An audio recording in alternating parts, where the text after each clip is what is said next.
no one is really unique these days. I guess if you're an artist that focuses on the end product, then I would generally be able to empathize with you. However, every single artist is unique if you're not focused on the end product. There are some really talented people out there that would want to mimic the process, but that's kind of like asking for trouble and making your life not a person anymore, and you're following someone's you're imitating someone's lifestyle. But generally speaking, there's a reason why recording is there's a very large reason why recording sessions are substantially different and will continue to be the limitless source of content than end products. So like if you present a piece, well, what does that piece not tell you? The process. Now if you're an artist who focus on the old age stuff where like the end product speaks many volumes, then yes, uniqueness has reached its upper limit. Everyone supports what's popular on social media, and I've seen great talent that people shut down because they have a different approach to art, and it's just a shame to see. I don't think that caused them to shut down, but you can blame it on the system if you will. But objectively speaking, it's not because they shut it down. It's because people are not interested. So you don't blame people. Like, you say it's a shame that these people have different approaches to art, but they don't get to choose what people like. The people do. So if you want those people that have different approaches to art to be popular as well, then they would be guilty of the same thing that makes you feel shameful in the first place. So that's my personal take on it. But it's disappointing that there's not enough interest in everything, I would say, for sure.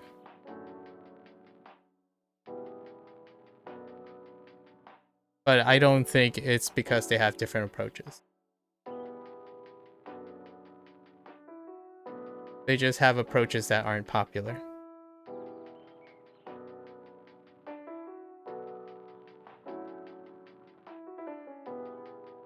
Unless you want to gaslight people. I mean, that is one way to go about it. You can't accuse the popular artists of gaslighting people. And then when you gaslight them, you can make them, convince them they like a piece of art that is theirs. But in the end, you personally, that art that you favor, you would have to also gaslight other people for it to be popular, right? I think the most reasonable thing I can empathize is that it's a shame the world is not diverse enough to allow all the different approaches of art to succeed or coexist, I suppose. That would be some ideal, reasonable statement that I can get behind for sure. Like for me, whenever I see an artwork that I haven't seen, it makes me think, what other artwork did I never see because the social media, well, not necessarily social media, but a holistic algorithms can only portray the highest impact, right? So you are more likely statistically to see the highest impact things.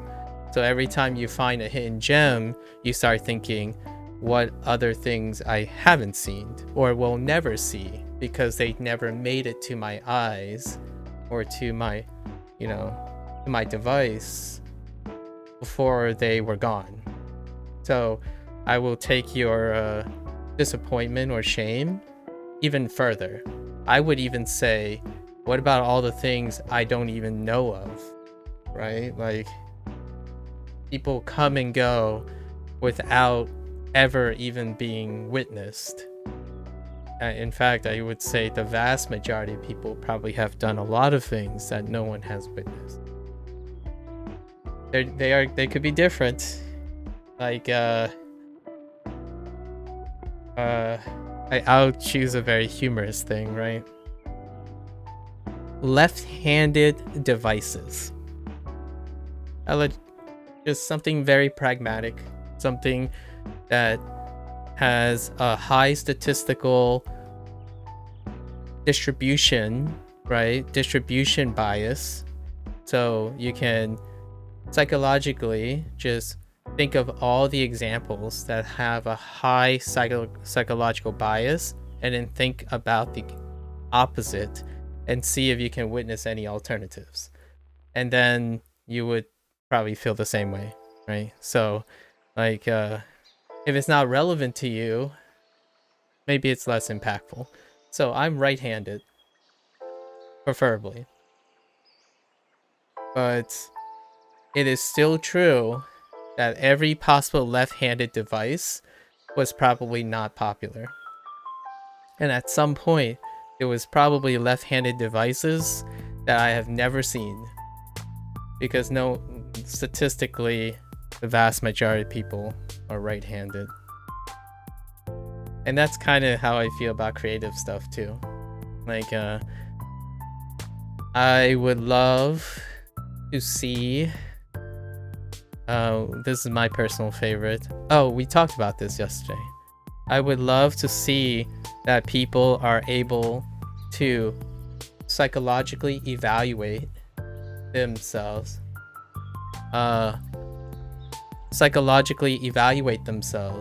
Not because of stigma, but because of enabling themselves. So that's the thing I'm selling. But I don't sell it like online or anything because that stuff is not trending and it's not popular, right? Especially when you consider outside of the United States, probably the United States is probably one of the almost memeable countries that are more divided on this issue, but the patriarchal dominance of mental strength, or the lack of mental strength, perhaps. I believe that being incompetent mentally is a show of far more weakness than a competency born out of hubris. So I'm not sure if that might have been a little esoteric, but pride. So one that believes they are really strong because they refuse to understand more about their mental psychology is a sign of incompetence, and that incompetence shows more weakness and my concern for that person than someone who shows vast self-awareness. So someone who can say they failed but learn from it versus someone who thinks they always do the right thing because they're prideful. So those things might not seem like the same thing, but if you phrase it in a form of gender roles across cultural things like patriarchal societies versus a more mixed patriarchal societies would be, if I can't deal with it, I'm weak. But you can't deal with it if you don't know anything about it. You can choose to ignore it. That doesn't solve the problem. So if something is making you sad, you just convince yourself you're happy. That's great, I suppose, if it works. I prefer to know why I'm sad, so then I can fix it. Or I can change it. So there's a difference between being prideful and not acknowledging there's a problem, and then knowing and understanding the problem by acknowledging there is one, and then solving it. So that person is far stronger than someone who chooses not to. And that's very specific to, especially along gender roles outside very, very specific countries. And obviously Japan is actually one of them. So I talk about this a lot since Asian culture is almost globally trending online, right? So online, that particular sphere has one of the biggest exposures to Asian culture. Well, one of them is this thing. I happen to be Chinese American. Like, it sucks, in my opinion, it sucks, even for strong people. Like, let's just say incredibly mentally or like thick-skinned people, right? Male, thick-skinned males. When they say they're okay, but all their actions and stuff have this really telltale sign of coping. So there are a lot of like microaggressions and things you really pick up if you're a person who grew up with that. Well, I was raised Chinese in a country that has a very distinctively culturally different take. So I'm Chinese American, and I can tell you that understanding the things you have to tolerate out of hubris, out of pride, there are alternatives. You can blend perfectly you can blend really well without having to sacrifice, having to deal with issues. And those issues can become your strength. There's like a art form and a nice balance between them. Trying to deal with everything the way I would say even like strongly Asian cultures, well, you can probably name a bunch of statistics that would suggest that's not sustainable, especially in Japan. Since you mention mangaka a lot, I imagine you're really familiar with the trade-offs and compromises that type of patriarchal society has. It's tough, and it hurts me. Like, for me, it's painful, but it's not my place, like Asian cultures would do. Like, it's not my place to intervene if that person is coping well enough. But often when someone says, I'm happy, I'm chasing these things or not these things, a lot of times they're also making exceptions. Like, oh, I'm doing this, but no one else is doing this because I was told not to do this. That is already a telltale sign that a person who says that already is working an uphill battle against themselves. So instead of chasing their dreams, right, like the thing they want to do, every time they want to do that thing, they're reminded of they remind themselves of all the things they have to overcome. And that type of baggage, well, you don't really necessarily need that baggage if you understand it. If you choose not to understand it, then it can weigh you down. And you see that a lot online. Like, Asians do this a lot, or some Asians, like my parents, for example. My folks, right? I got a PhD in science. Obviously, that's actually not what they wanted. They wanted someone who has a medical license, an MD, right? So when I was young, I didn't do any of this. Like the first time I drew something like on a digital platform was 3 years ago. That's way after I'm in my 30s. But the only thing that enabled that is because I reached a certain point very quickly, and then now I can go back. But I'm not young. I was only young once. So you start thinking about these things like, well, what kept me from doing those things?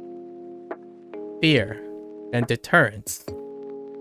So it's very effective.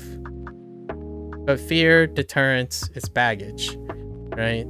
And it doesn't matter how strong you are, you're not getting any reward if you don't succeed. So what I'm saying by that is you could tell people that, oh, it was so much harder for me to become a professional artist because I had to carry all this weight. Unfortunately, in the pragmatic world of business and whatnot, you don't get extra bonus points for carrying that extra weight. So I like those people to hopefully not have to carry that weight and still go for their dreams. So it'd be nice. It's kind of like your artist thing, that those people that have different approaches to art, I'm sure when they're doing the thing, they probably, somewhere in their mind, some of them, at least those people who closed down shop, were pressured by all the things they have to overcome, right? Resources, sustainability, that stuff. And that's dragged down because otherwise they'd still continue doing it. The downside is like you can't change reality, and that's kind of harsh, but it'd be nice. It'd be nice. Sorry, I'm like meandering from your point. But it'd be nice if everyone got their strategies and stuff and be able to appreciate it. I think with the internet, social media though hasn't been like antagonistic to this, more than supportive. So while there are you could say uniqueness has declined, it is still more unique than before it existed, right? So there are far more things that can be successful now with a bit wider reach than it has before social media. Before social media, I actually think before social media, I don't even think digital artwork would have taken off. I wouldn't be like brutal here. I think practical art will still be king, like in the space. If social media and like the digital age, right? Social media is part of the digital age, would struggle still. So what I would do, like this stuff that, in fact, I would argue just a little bit more that what I'm drawing here, this stuff, what I'm drawing here is the result of social media. So it's kind of, you know, pros and cons. It's a shame that those artists had to close up shop. But at the same time, there's things to celebrate about. There are things to celebrate. That's a long-winded thing. But I like talking about these things. That's why that's why I do art, by the way. I talk about the thing you talk about all the time, though. Like, I play video games, right? But I play video games on focusing on elements that are underappreciated. Not because it's edgy or something. It's more like it's interesting to pay attention to the non-things that you take for granted. And story writing is something that's taken for granted. And how does that translate to business and psychology and whatnot, and social media and statistics and whatnot. That's grounding those perspectives. Like, I want better storytelling in video games. But is it pragmatic to invest a lot of money in storytelling? Well, yes and no. It's trending right now, but it was on the downtrend for the last like 10 years of gaming. Mechanical and input gaming was on the rise for the last 10 to 15 years because of very specific drivers. So it's kind of understanding the whole thing.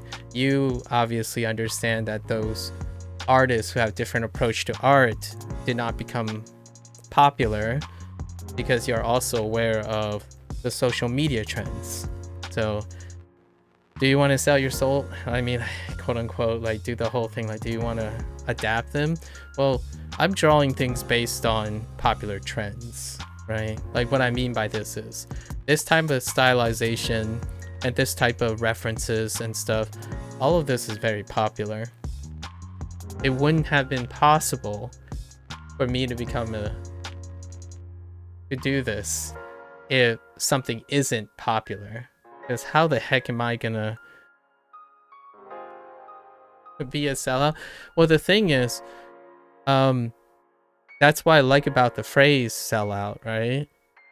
You are, I would probably use a different term. I would call it sustainability. So, let's just take it from an economic standpoint. Investment forward. Selling out is investing forward. Being a person who consumes video games and someone who's interested in making stuff, right? You cannot, it's very difficult. It's very difficult to have dominion over your craft, especially things like video games or things like a portfolio or your career, without having both a financial understanding of how to make it sustainable and being able, like, you have to be rounded. There are skills you require to sell out. You need to understand how business works, because until you understand that you run a business in order to make your careers happen, there's gonna be an uphill battle. You can get lucky though. We go back to what I said yesterday. Generally speaking, you can go looking for gold, sure. You can continue to go looking for gold. I prefer to take that rock and polish it into a diamond, and that involves a lot of different skills, not just like, you're gonna need a lot of different skills to turn a rock into a diamond. It's not a literal, it's not the best metaphor, but you know, it's kind of more of a make lemonade with lemons kind of thing. Yeah, turn it into gold. And you need a lot of different skills. So I'm like I'm a poster child for different skills. When I was younger, growing up in an Asian household, I had very particular skills. But those particular skills are none of the skills I showcase now. Not a single one of those skills.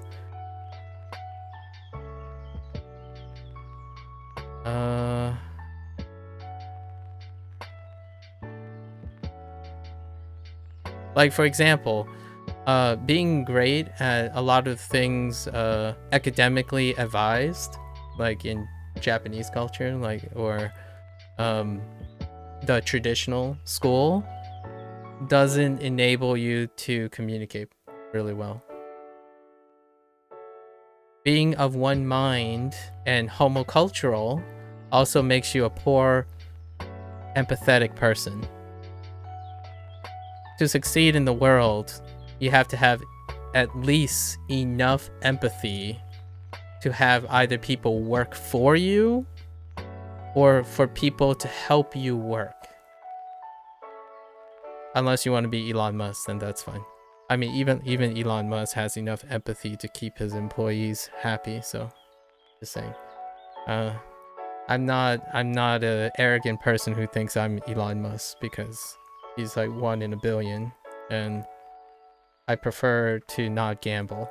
Again, not looking for gold. And that type of gold is you were born gold, which that's kind of weird. Imagine feeling like you were born made of gold. All right. I was trying to get my train of thought back on where I was on the coloring thing.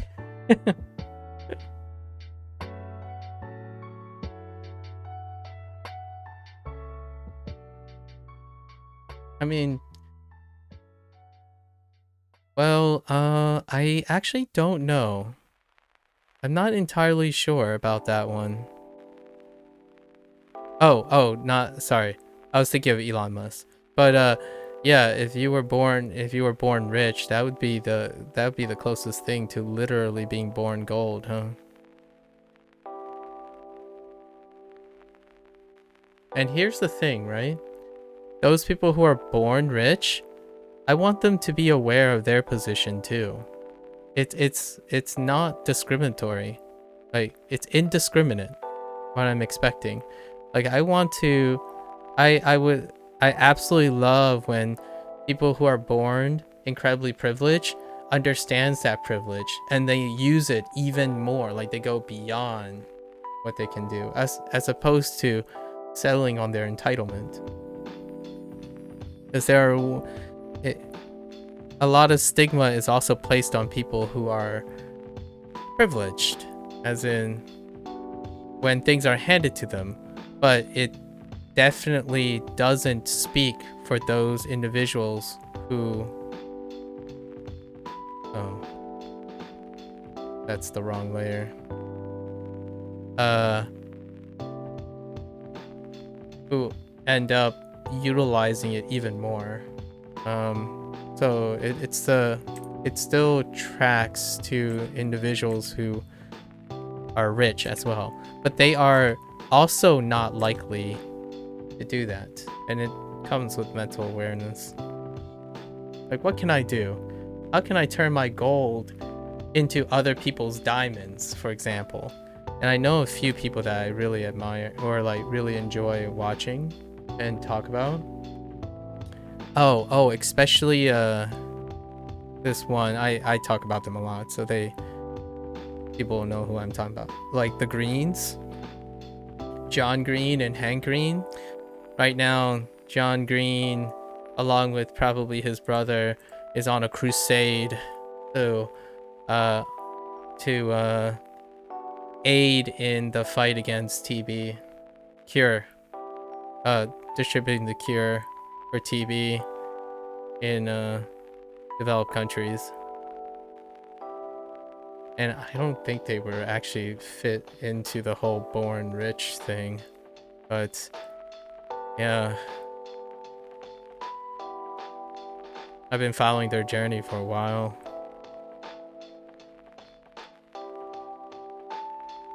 Okay. Let's make it white. Yeah, white.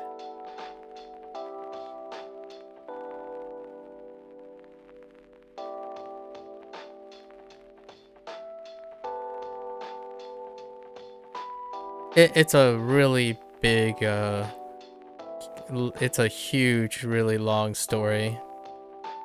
They've been working at it for years. But some really, really big events happened recently on that front. So did you, just not to change the subject really rapidly, but my mind is being, telling me to ask, did you start sketching already? Or are you planning it out?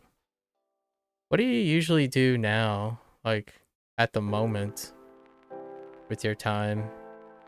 I know you mentioned working on some of your projects and whatnot.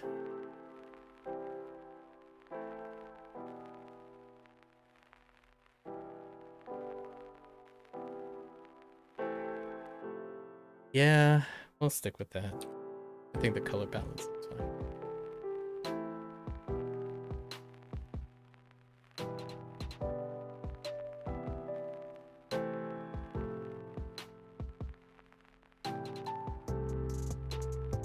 Finding them all on day 6. Oh, okay. Wow. Yeah, I try to. My planning deals with going to bed, and then I get up, gargle a lot of water because my voice hasn't been doing so hot, but then I go for a 3-mile run. 3 mile being shy of 5k, so 4.7-ish kilometers if you're on the metric system. Sit down, look at the prompt, immediately try to figure out how to reference something, and then hopefully that reference tells me of a technique that I don't know how to do really, really well, which is pretty much everything, because every time it's a different technique, usually, because I don't do artwork outside of it being Inktober, rarely. So, and then I do it right here, and that's about it. That's how my day's gone the last 14 days. Oh, and then there's a lot of carryover from the whole video game thing, because I'm slowly completing a legacy project for video games. It's very specific to a developer. I like doing legacy to get familiar with the people who create stuff, or understanding their design language. It's kind of like if I were to do like a case study, right? Say if I wanted to do Miyazaki released his final film, right? The Boy and the Heron. And if I were to do that, I'd probably spend a whole time doing the entire legacy of Miyazaki. So like his catalog, his history, maybe talk about the documentary. 2 documentaries actually of Miyazaki. So the idea is to always try to get the empathy or the psychology behind creative works.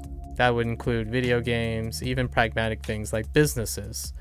Like a lot of times people talk about, oh, this doesn't make sense, only greedy businessmen, etc. and whatnot. Well, in order to really understand that, you would have to take a deep dive into developing and actually creating a sense of empathy with your case study. Well, most people cut corners, which is very pragmatic. Would take it from their perspective.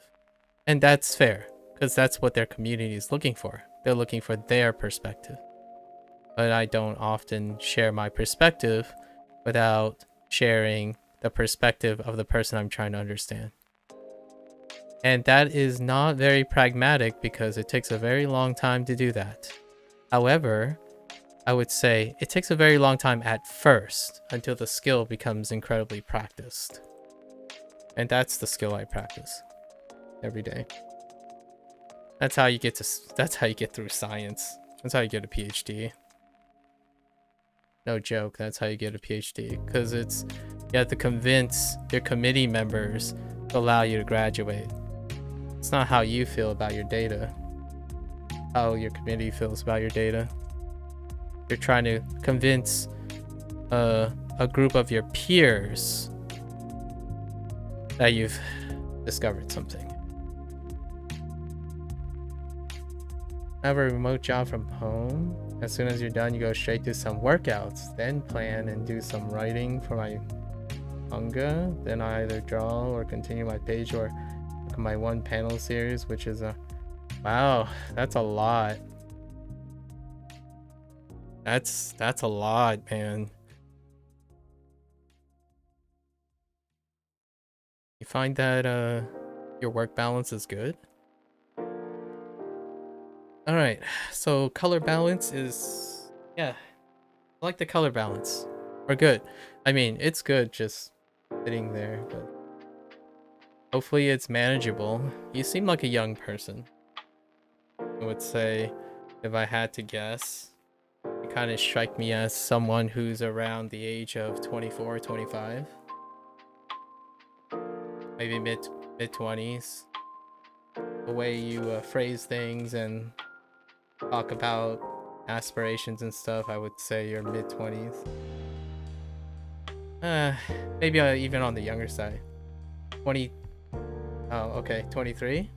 Okay. I was gonna think like 1 or 2 years out. So depending on your system, it could be 21 or 22, and add 2 years, something like that. So that's how I landed on 24 at first. Yeah, so sounds like you're still vibrant. You have a lot of stamina, taking on a lot of things.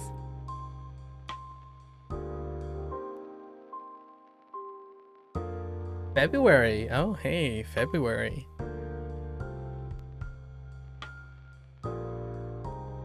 Congrats on living 23 years and juggling a lot of things, and still sounding remotely happy. Well, that's great.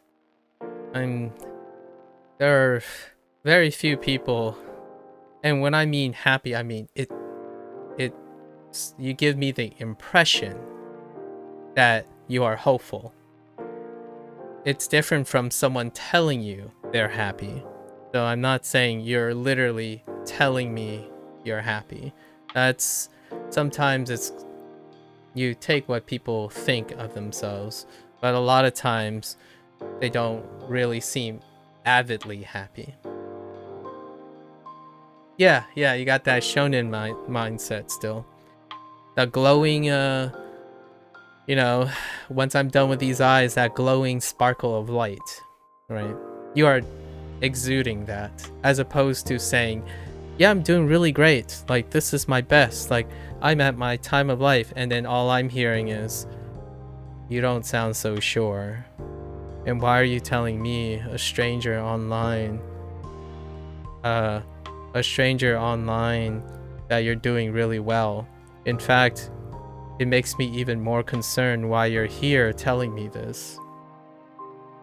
Like, one example that shows up a lot on Twitch, which you'll probably get used to at some point, it's the bottom line for looking for affirmation. So what I mean is that if I find someone who somehow comes here and tells me how great they are, right? Explicitly tell me how great they are. In order for them to feel affirmed or demand attention, they would have to be above me, or they would have to feel something that's secure about them to share that's above me. But I'm not a guy who's above anyone. So you would start thinking, whoa, this person's bottom line is me?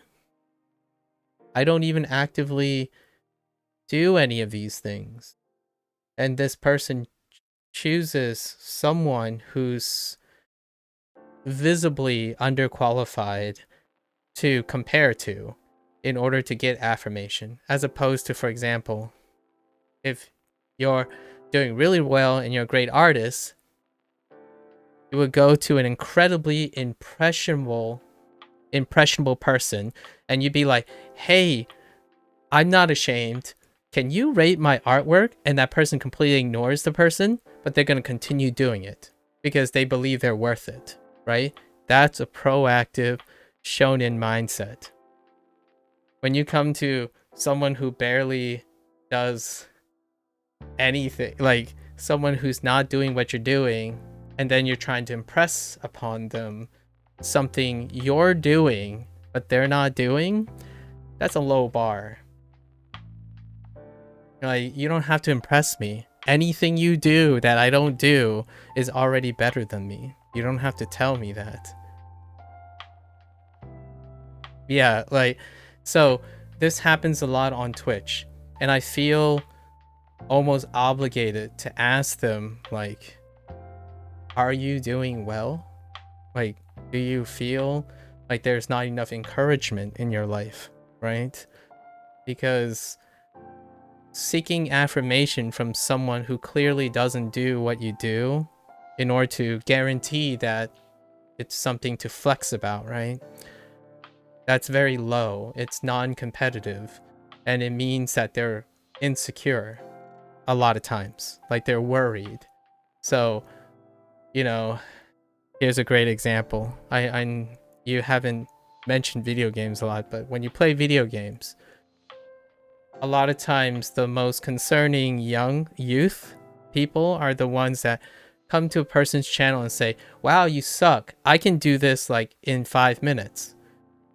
And then that person would be saying something about a video game the person that is playing doesn't even play. Like, for example, I don't know, someone's gonna play a turn-based game, right? They're flipping their cards like on Hearthstone or something, and someone came in and said, play a real man's game, like Fortnite or like Tarkov or something. It's like, this stuff's easy, and then leaves.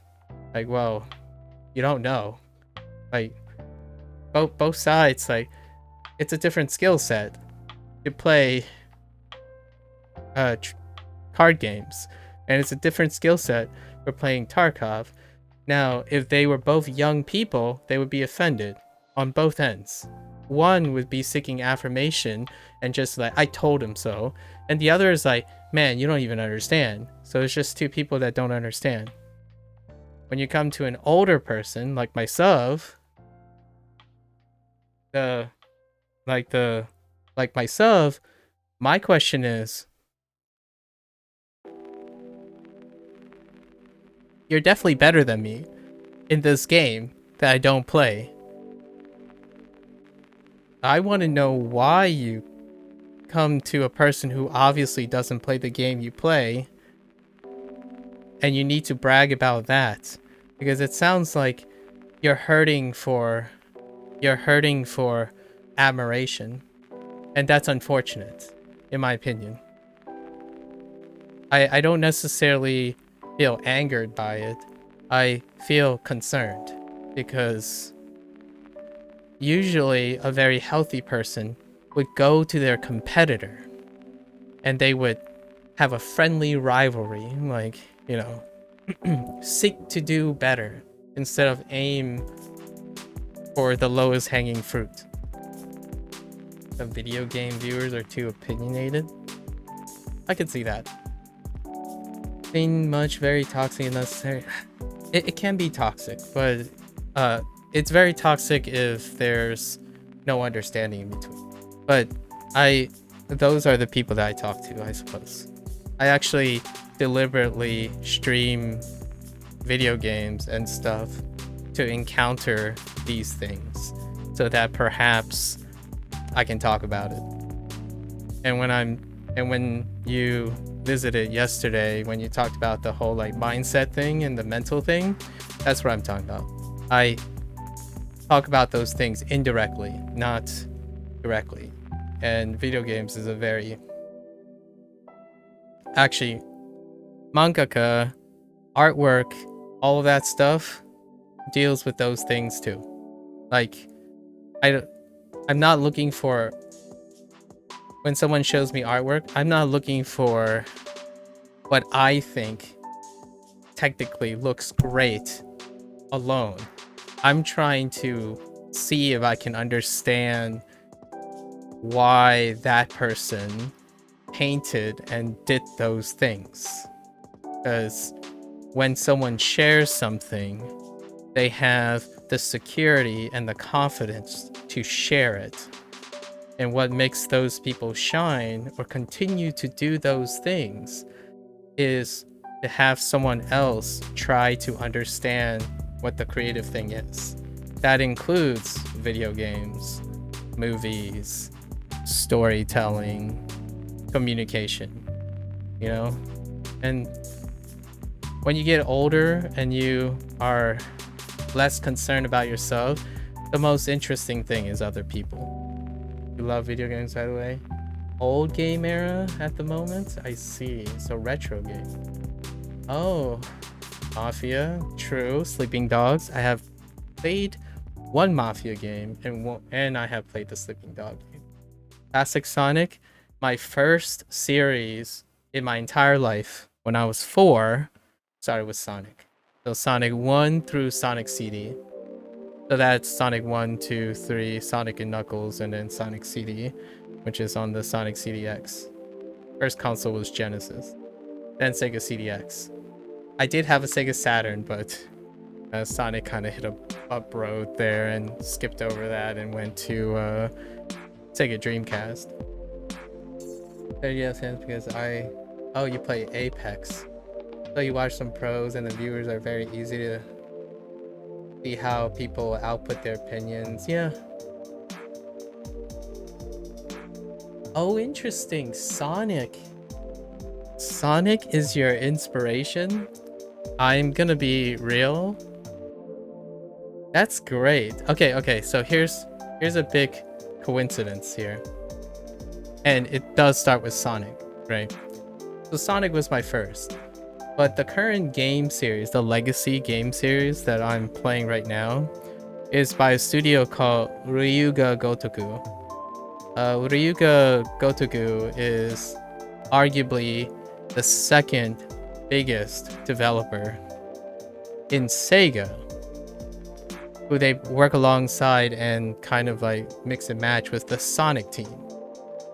So it's the Yakuza series, or I just refer to it as the Like a Dragon. It's called the Like a Dragon Studio, Ryuga Gotoku.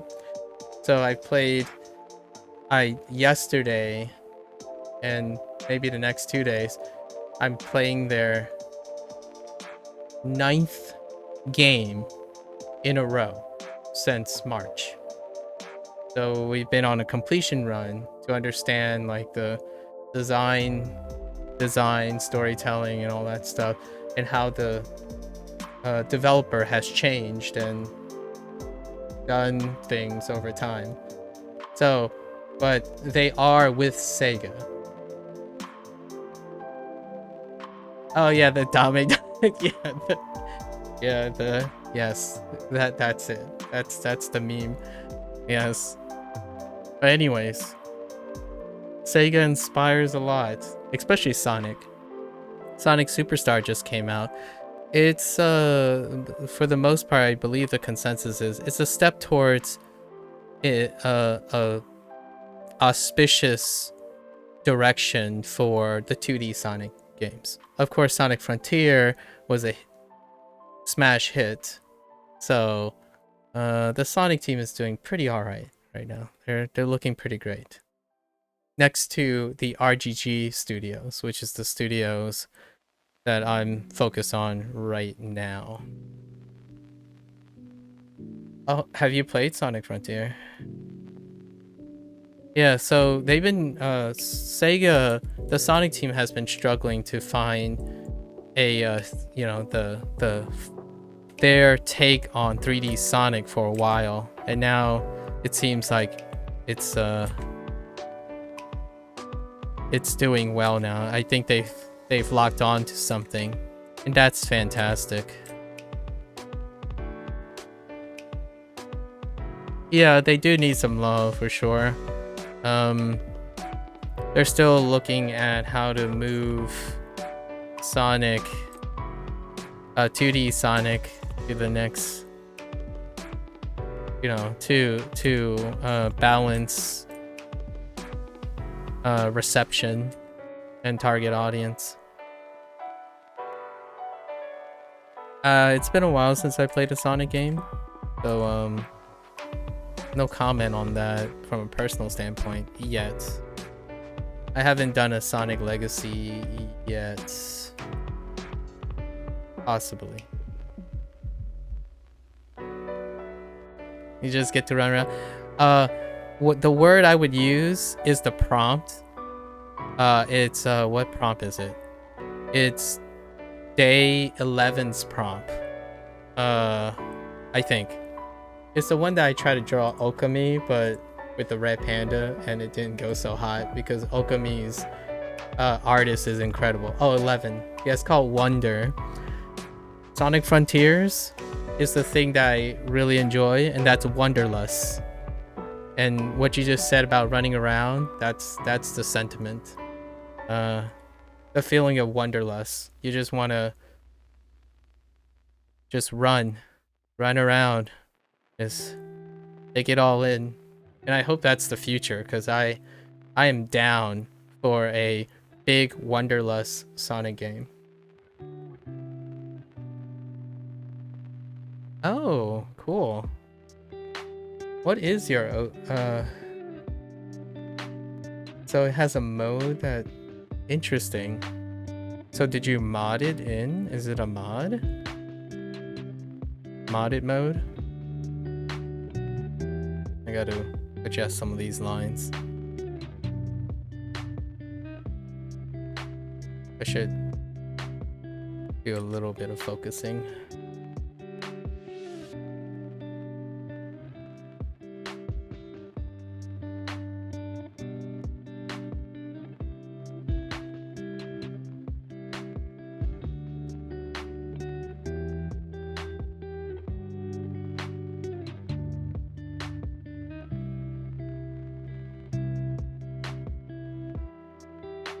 Something like this. That should be fine.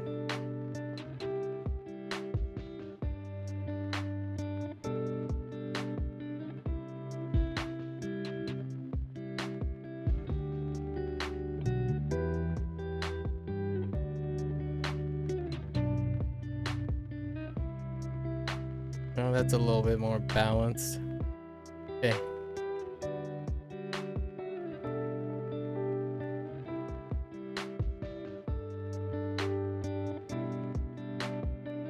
Sonic has the thing that his heart ignites in a flame and he grabs it and he becomes inflamed. So I made that for... Oh. Nice. That's a great integration. See, that's the stuff right there. That's what I like to hear.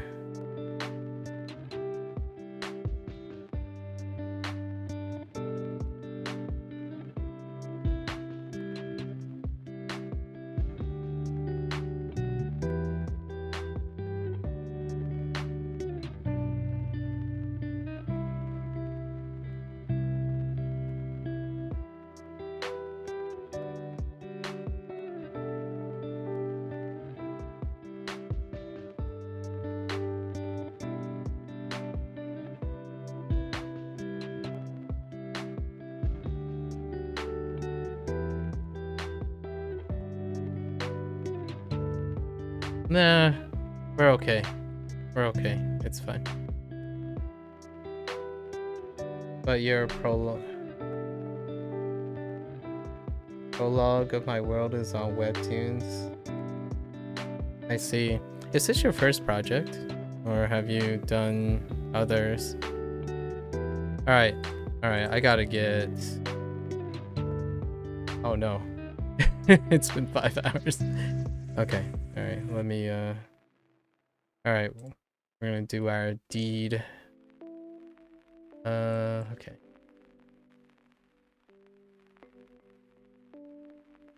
We'll use my rudimentary system of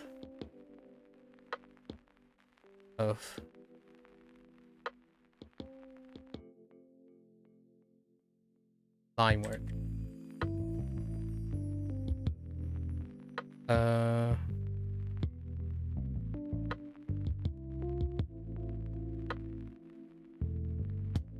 Yes.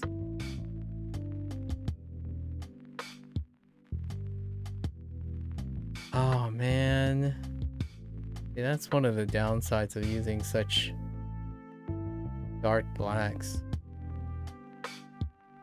Fine.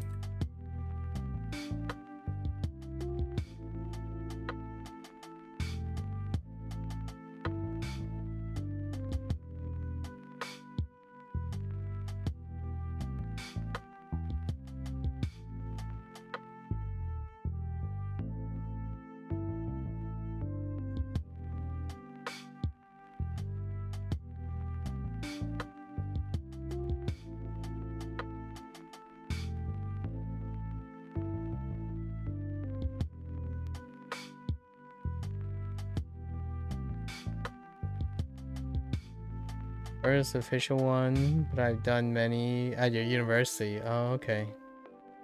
Oh, that's cute. You have someone that also does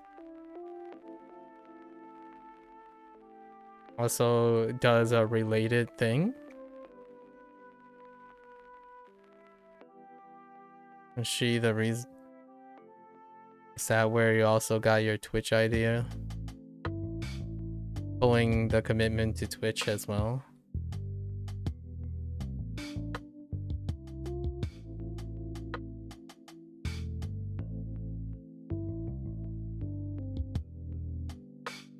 Okay. That's cute. That's a really cute story.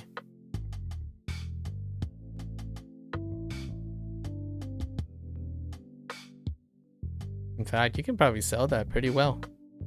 Speaking of selling out, that's a cute story to sell.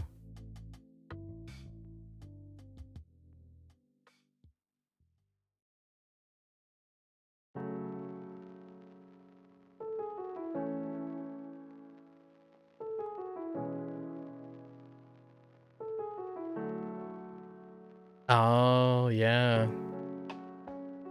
That's great.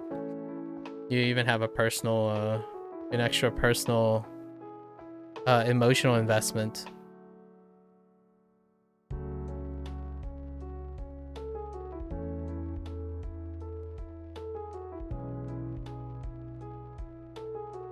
It's a great story.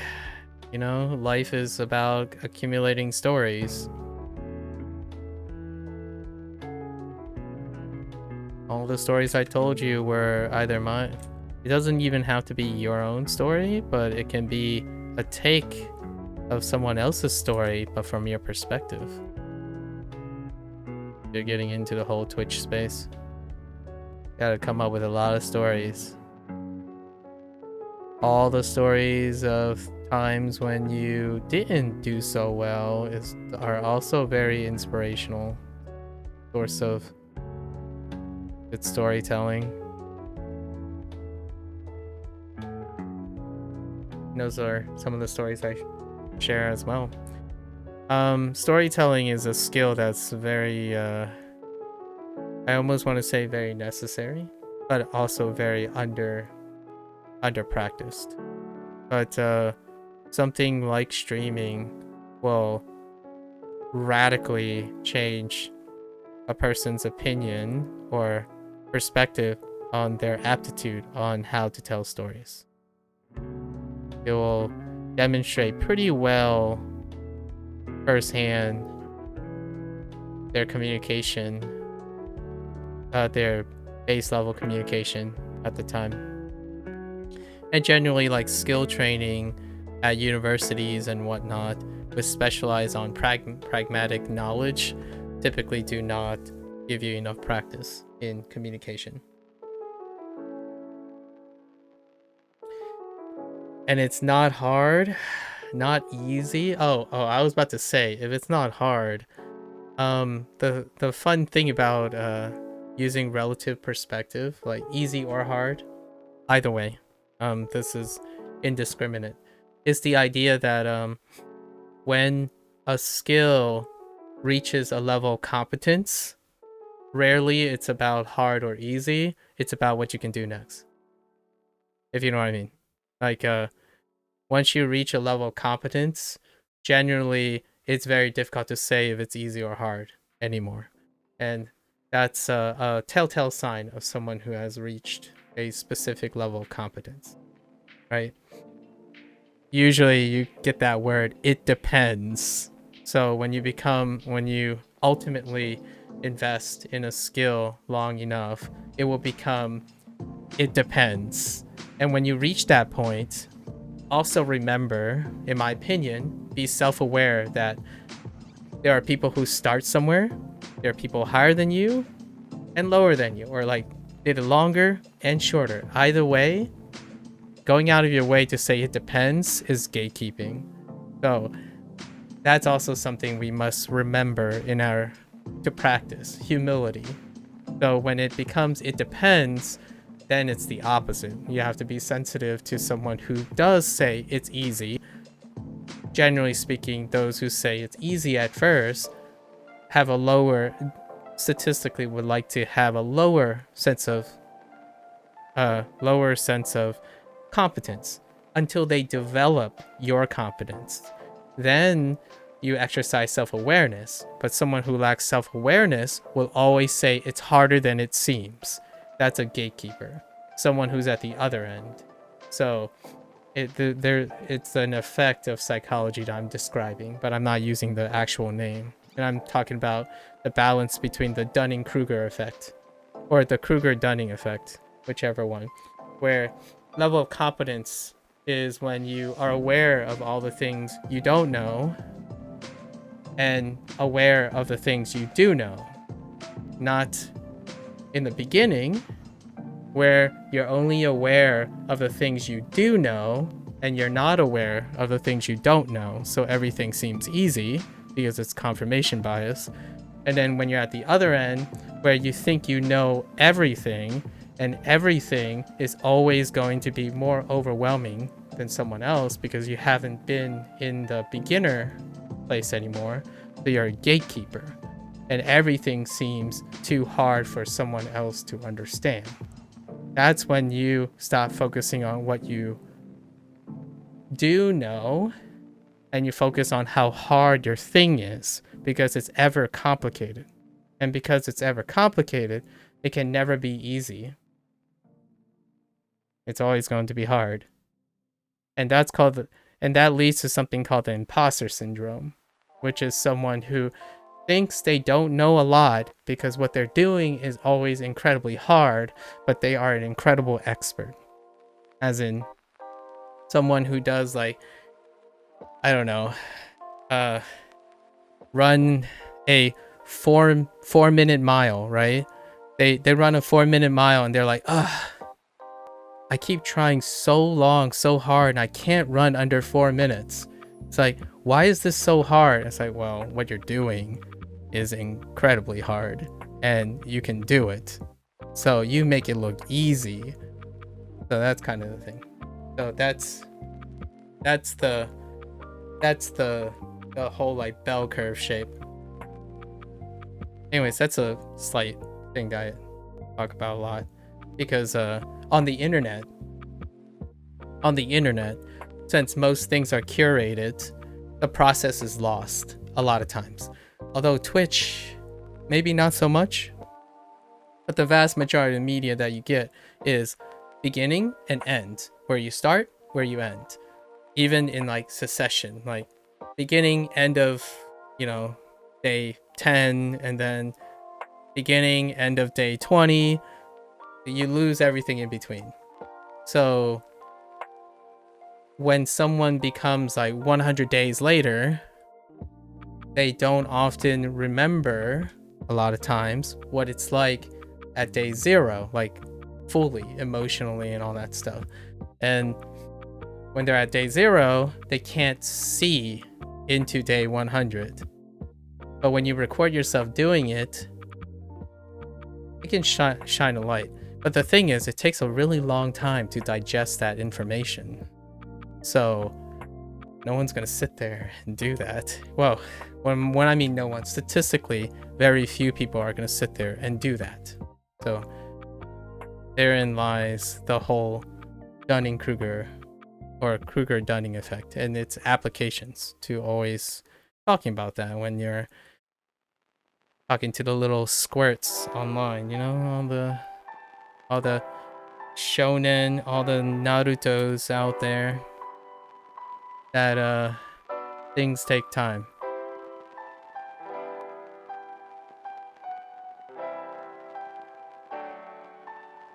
You know? Oh, I totally botched that. It's fine. Just do it over again. I slid the wrong line. It's fine. Right now, you're on day 5 of streaming, so probably I'm just taking stream by stream. I see. 10,000 hour journey, huh? Yeah, I can't say anything about the art community on Twitch. That's, well, I guess I can say a lot, but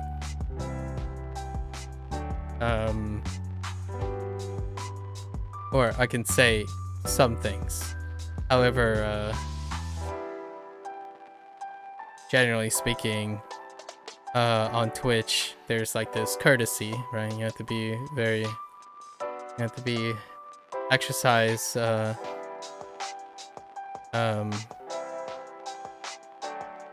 politeness when you're talking about a community that also that you're working within.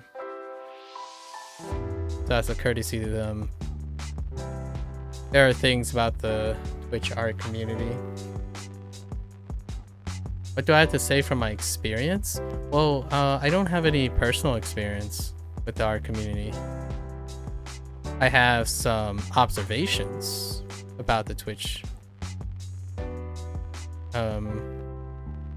community. But they favor certain things, right? And you'll probably pick up on them.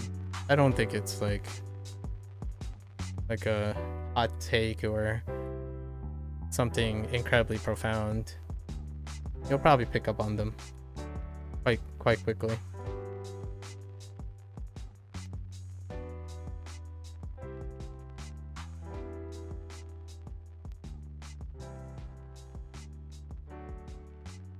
You have to eventually data mine all this stuff and whatnot. Yeah, you've seen that already? I'm sure you can probably come to some early observations about the Twitch art community. It's definitely different from, like, you posted an Instagram, so it's definitely not an Insta. It's not the Insta art community. Definitely not YouTube's community. But there are pros and cons and ways you can psychologically use that to your advantage and to your disadvantage if you don't see it. Things like YouTube is more geared towards a time lapse, more of an end product, right? Which is less about the end product, it's about the journey. You cannot pick and choose your audience here.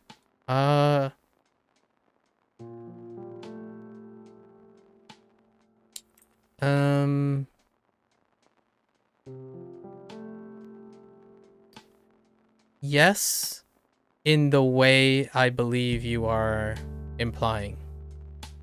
No, from a different perspective. But that deals with image and psychology. So yes, in the way that you're talking about pragmatically, like literally you don't choose your audience. What you do, I say do a lot. What you are able to do is pre-selection.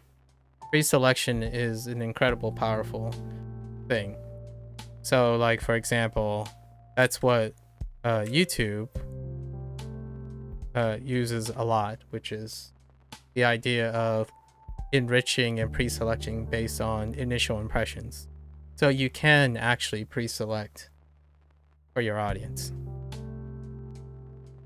However, when you say you cannot pick and choose your audience, it's coming from a specific perspective.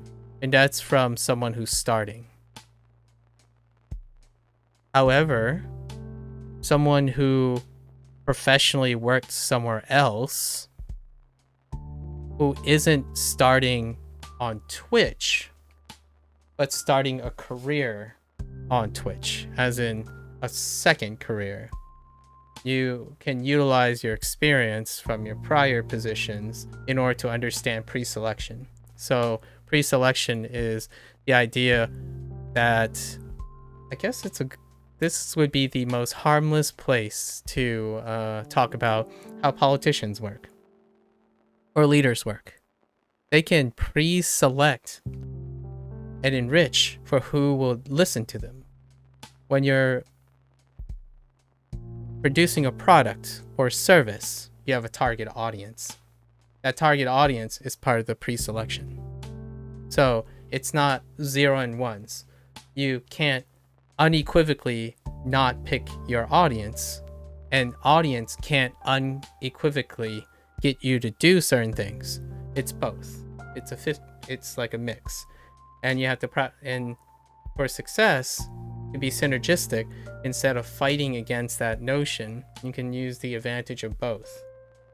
So it's the perspective that you have is largely why I say it's a shame that those artists with different approaches did not make it in social media.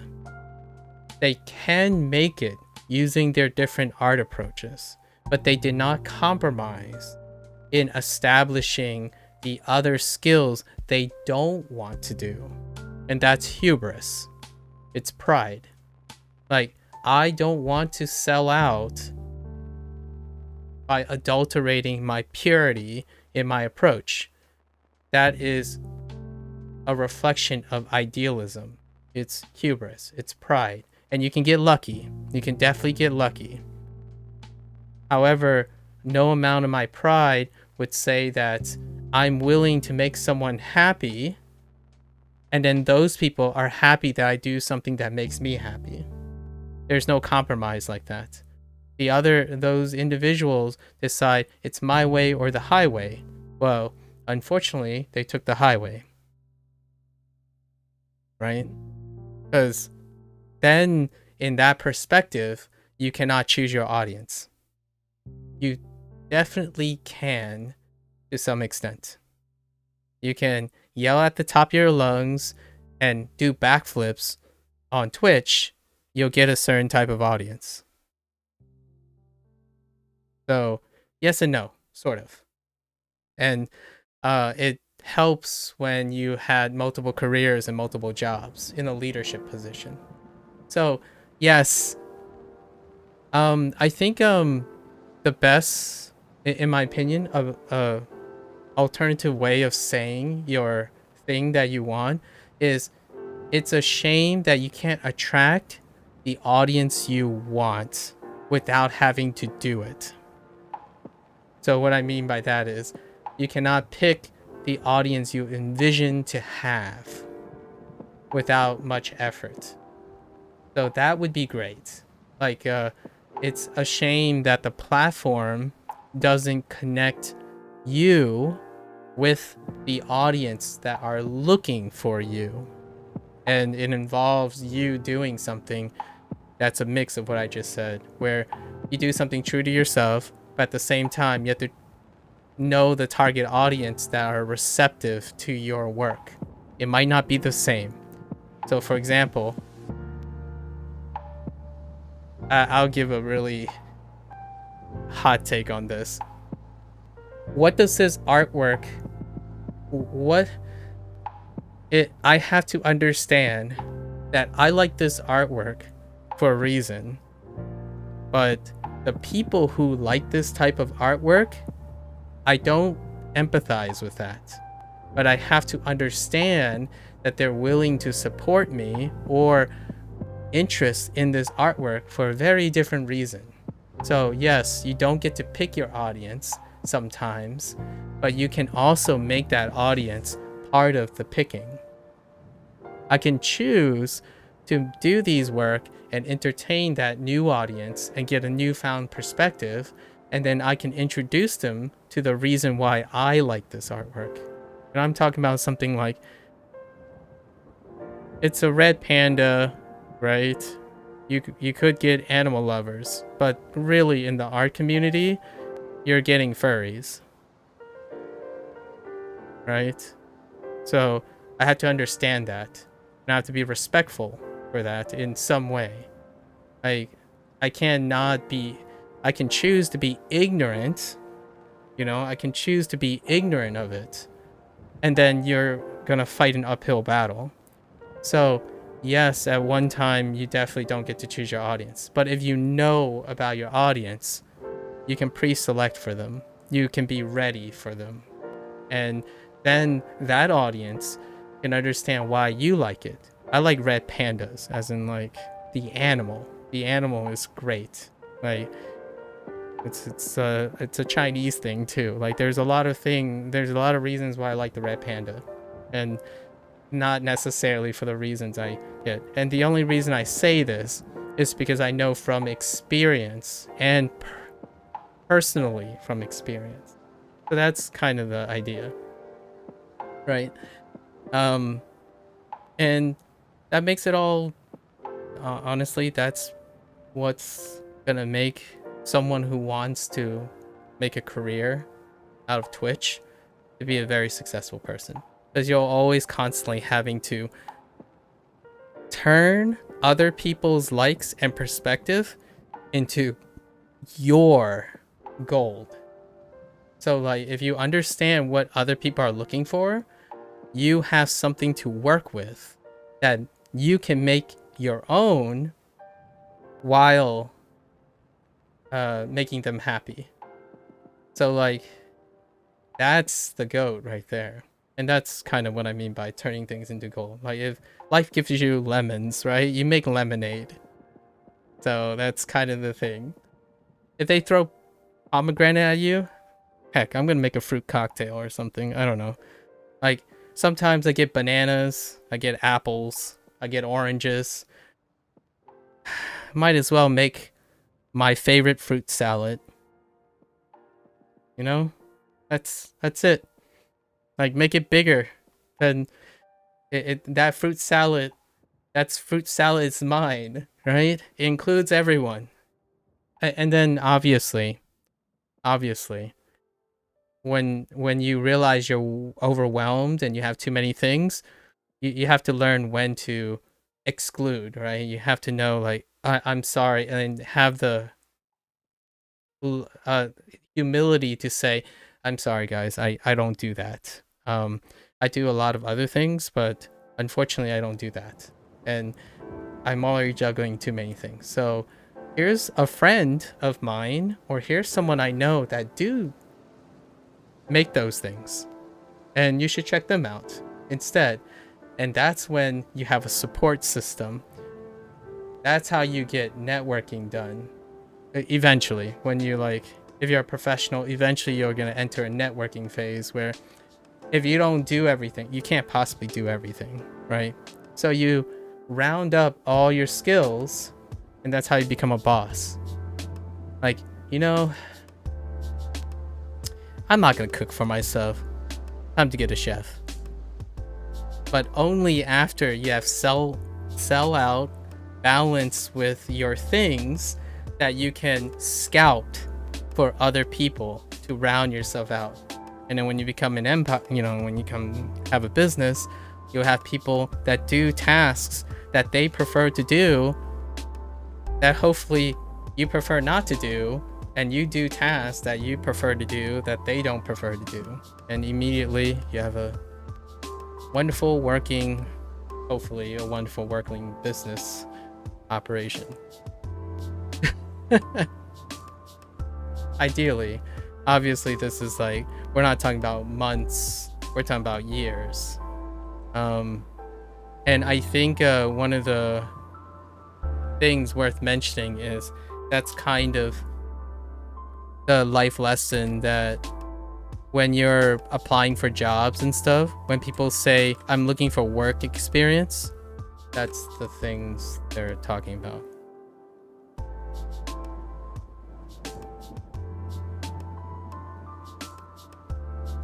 I've been on the end of like determining employment and whatnot a couple times, and that's what they're looking for. An employer is likely to hire someone who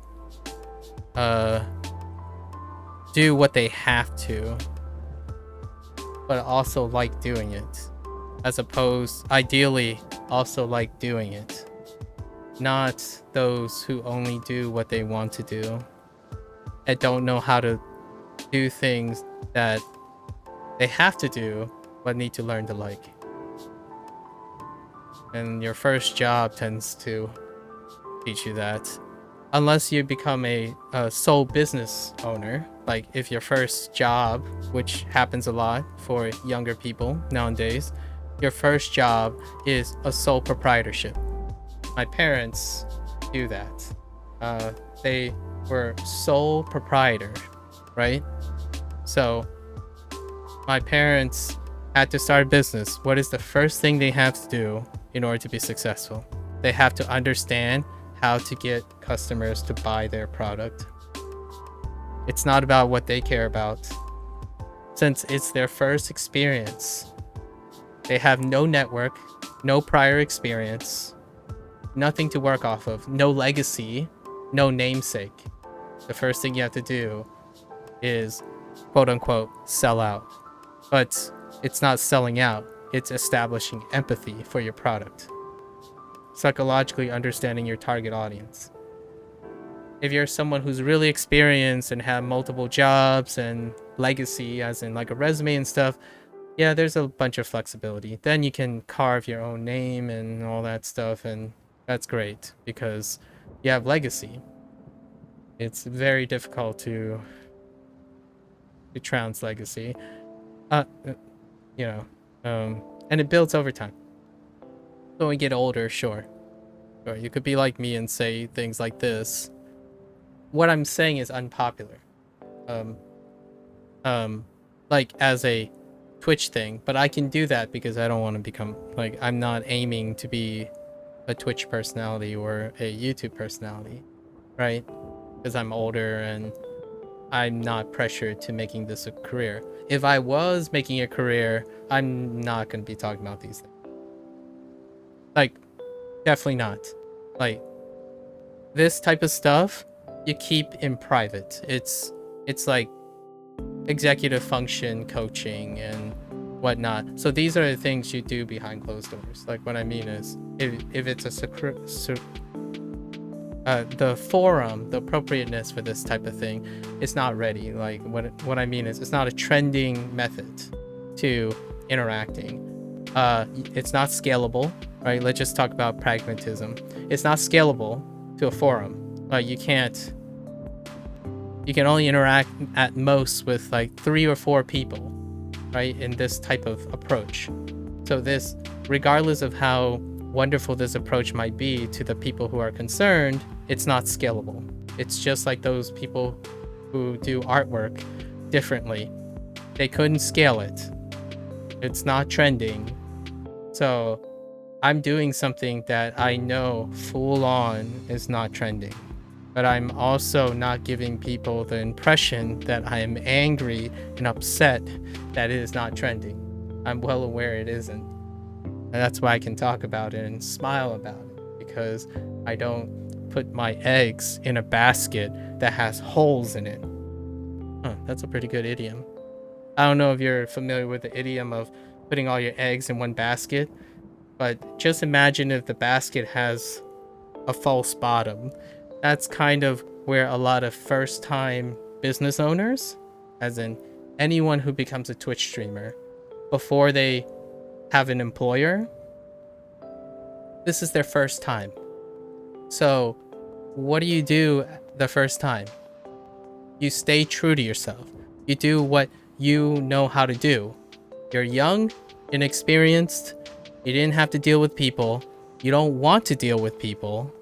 That's why you chose this career, or potential career. But the reality is you do have to interact with people. You do need to make compromises. And you also need to understand all the things you don't want to do, that you're avoiding doing. It's inherent to everything. So if you start a business, you are a business. So hopefully, in my opinion, there will be a future generation that went through the struggles. Like, you know, some of the older OG guys are like turning 30 now, right? Like my age, turning 30 now, that embrace this and they've had like 10 plus years of experience. Hopefully they normalize all of this, but it takes a lot of time. You're comparing this industry, quote unquote, this subset, which is like 10 years old max formally, right? And professionalism and standards haven't even been created yet, to any other job that lasts multiple decades now, over 50 years, right? And if you're thinking, well, there are newer jobs, it's like those newer jobs have very, like, the standards are wild and it ranges. Like, for example, technology. Like, take a look at how AI is developing, right? Jobs around AI. It's all over the place. It's chaotic, just like content creation. Content creation is very young. But then you compare it to something like my background.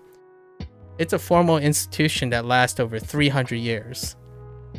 The standards are really nailed into stone. In fact, it has the opposite problem, where it's so dogmatic that they're having trouble changing with the times. So that's where you get a lot of your early experiences.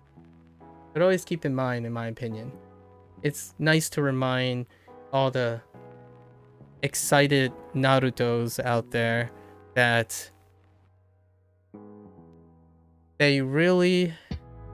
you've got to remember that having a career involves other people. And hopefully, one day, you will find your own way to do all those things and like it. Until that day comes, though, it's gonna be growing pains. That's more or less what the phrase means, growing pains. And I'm excited to hear what happens to your journey, you know? I've met a couple people already who started and stopped, all within the time I've been messing around on Twitch.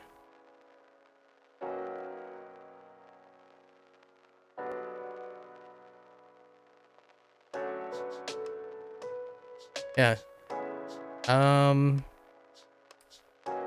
15 people now?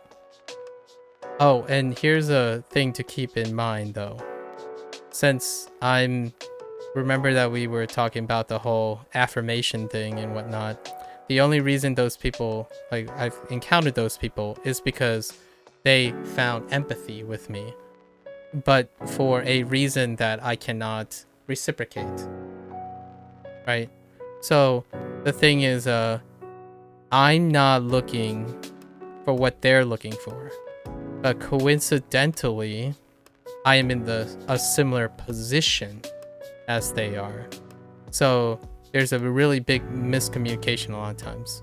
And because of their priorities and they're looking for certain things, they're not looking up, they're looking down, which that can really, really hurt the progress that someone makes.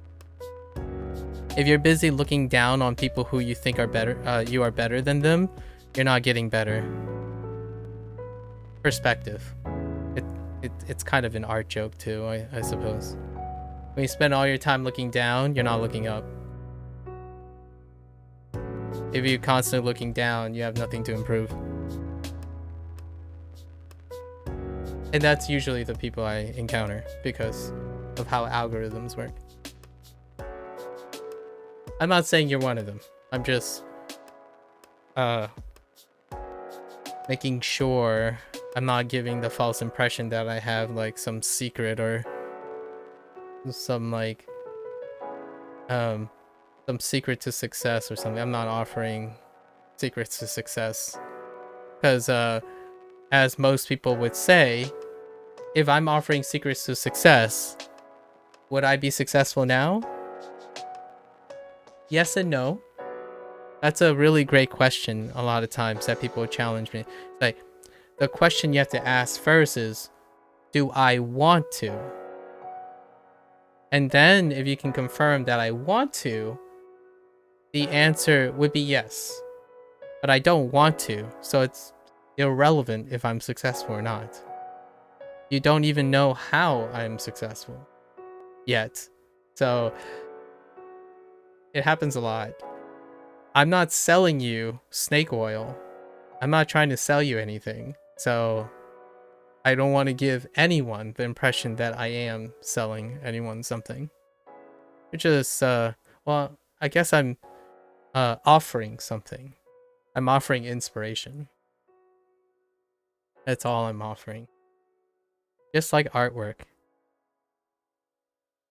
And that's why I like doing art too. Uh-oh. Okay. Man, that's too dark. Maybe we'll go like half steps. Half steps.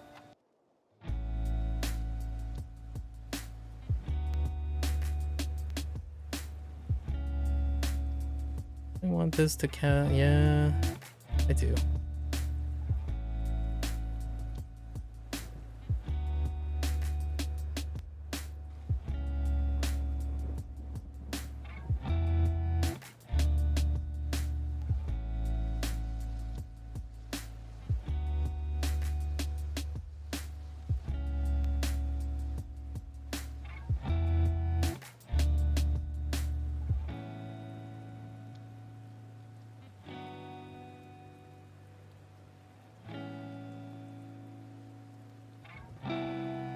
Oh. Hopefully we get this done in a reasonable amount of time.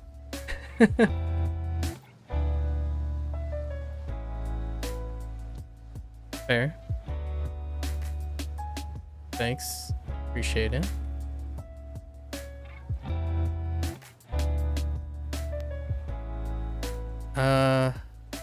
It is worth noting that I'm appealing to your pragmatism, but you know, there are other skills you can use as well, like appealing to someone to their subjectivity, right? To their and make it sound pragmatic to help them understand their emotions. That's also a different thing, but you don't strike me as someone who is incredibly emotional at the moment. So, appropriateness. In a way, this might come off as a misinterpretation, but I tend to say things that are agreeable, especially when I'm streaming, because I'm here to provide agreeableness, not disagreeableness. So I'm not here to gaslight you about how, I don't know, wrong or right you are. There are individuals who do that, though. And I said do again. There are individuals whose brand is built on that, but they have the luxury because they have established that expectation.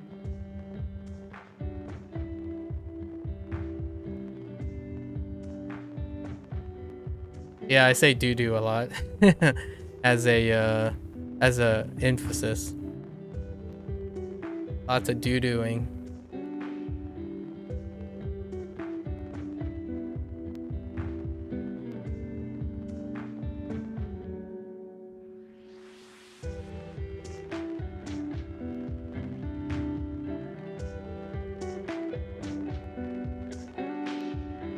Can't start off with telling you that you're wrong. No, I'm just kidding.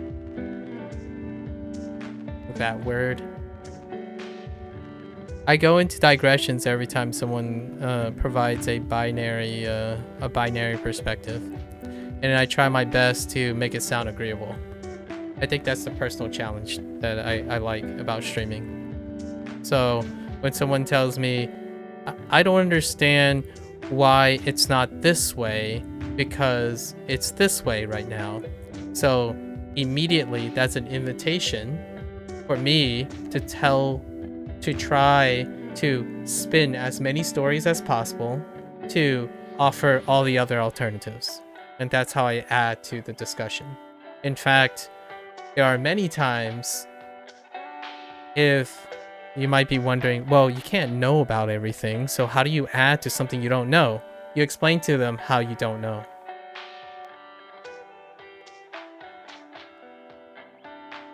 That is something. Not knowing something is something.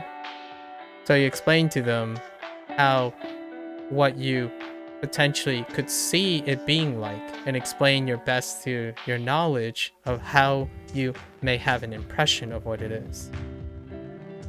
Storytelling about how much you don't know, and then you invite that person to discuss and share about what they do know.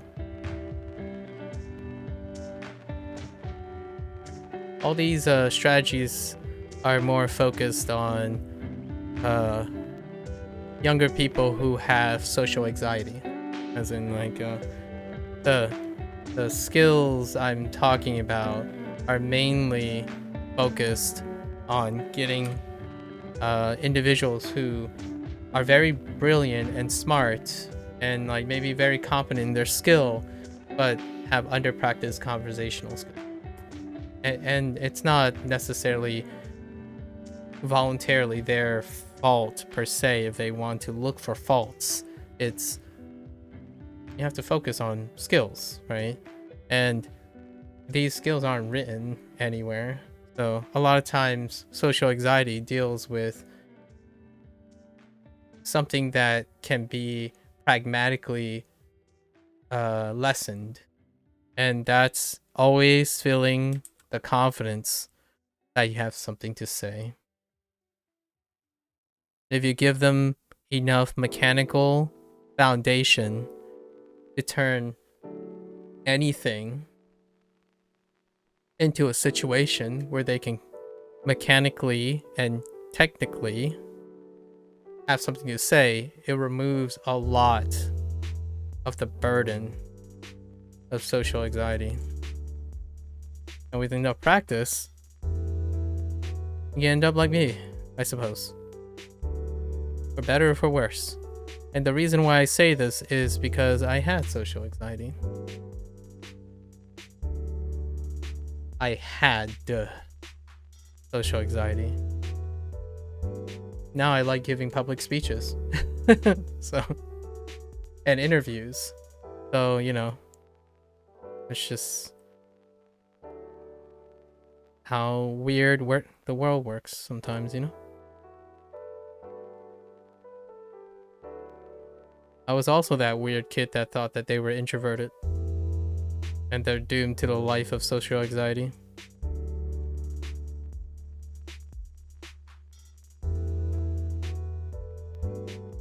Yeah, me too. If you ask my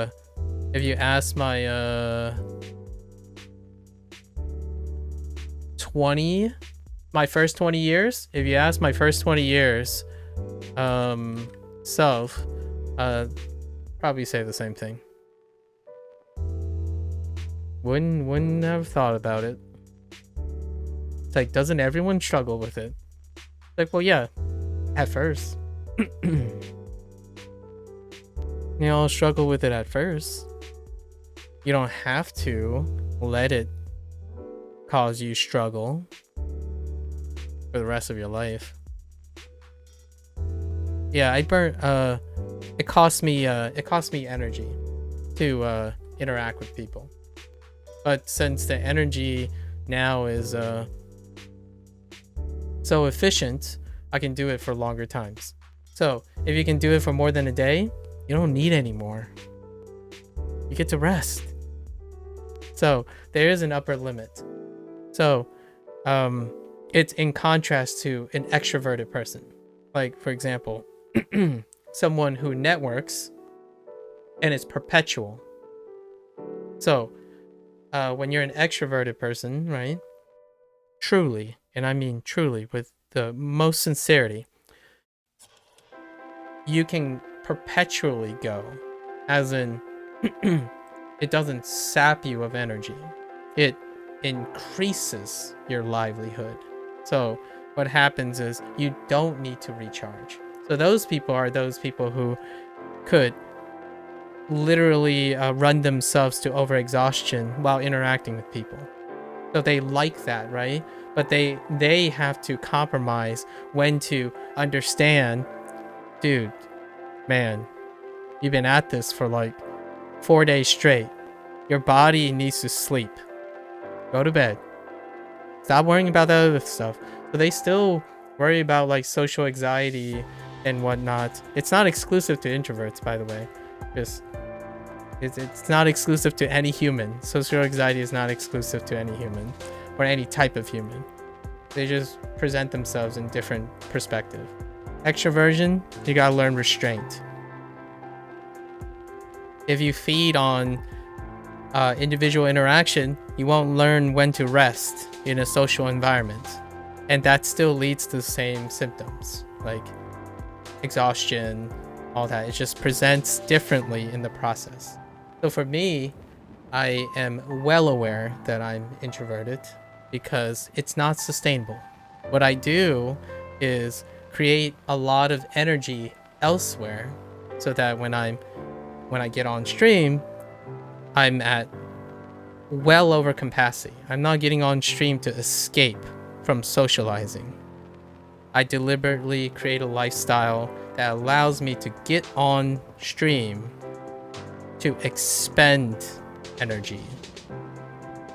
Extroverted people would get on stream to gain energy, as in, oh man, work, I'm running at 20% charge, man. I gotta get online to get more energy, right? Then like I'm up all night. That's not me. So right now, what I'm describing is, yeah, and that's great that you said the exact words that I would probably use. The key word is cope. Streaming is not my form of coping, which I do. It's a really core understanding for many of the people that are suffering, not openly, but more implicitly when I see them, is that if you want streaming to be a career, it is not a form of escape or coping mechanism.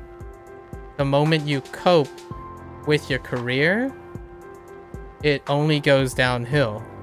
It can't go up. Because cope means you're normalizing. You don't get better than normalizing.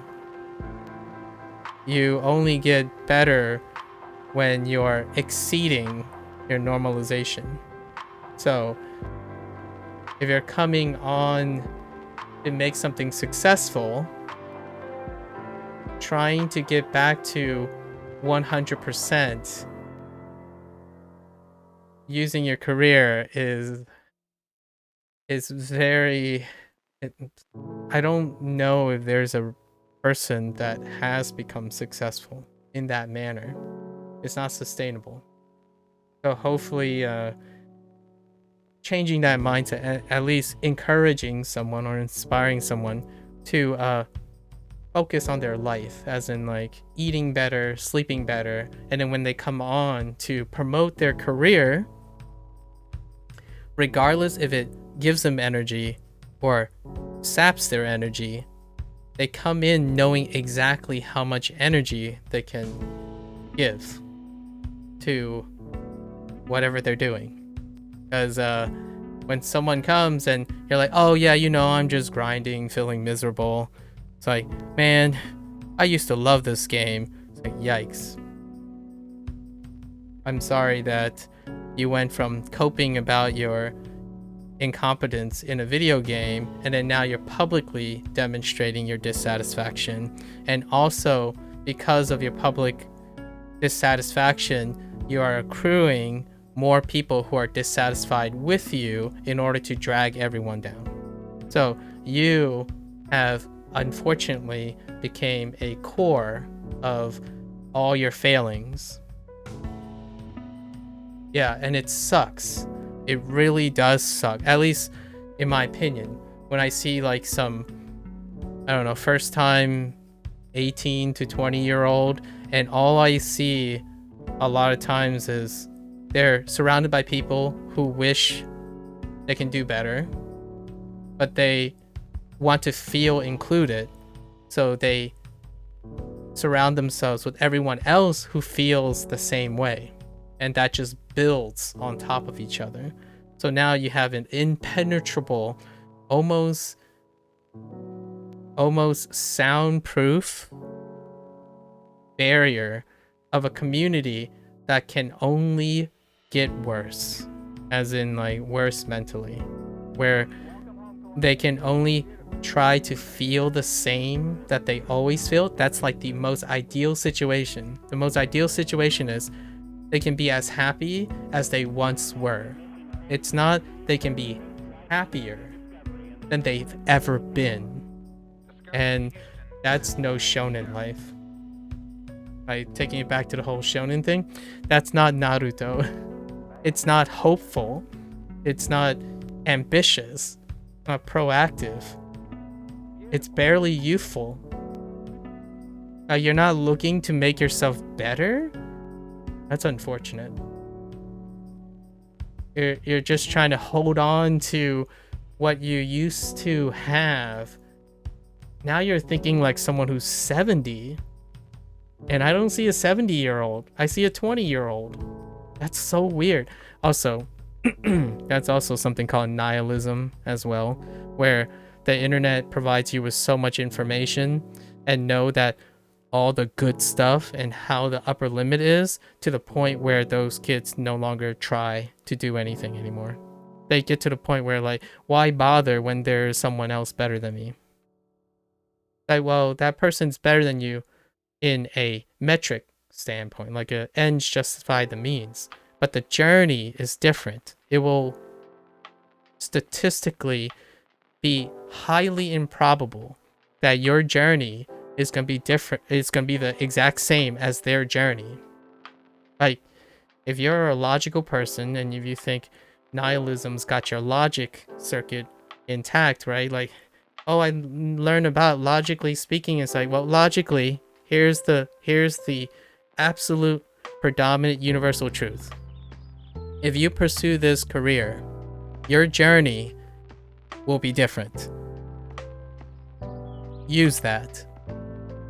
That's what makes humans humans. Robots, on the other hand, if you think you're logical, like if you're logical all the time, then yes, your journey will be incredibly the same.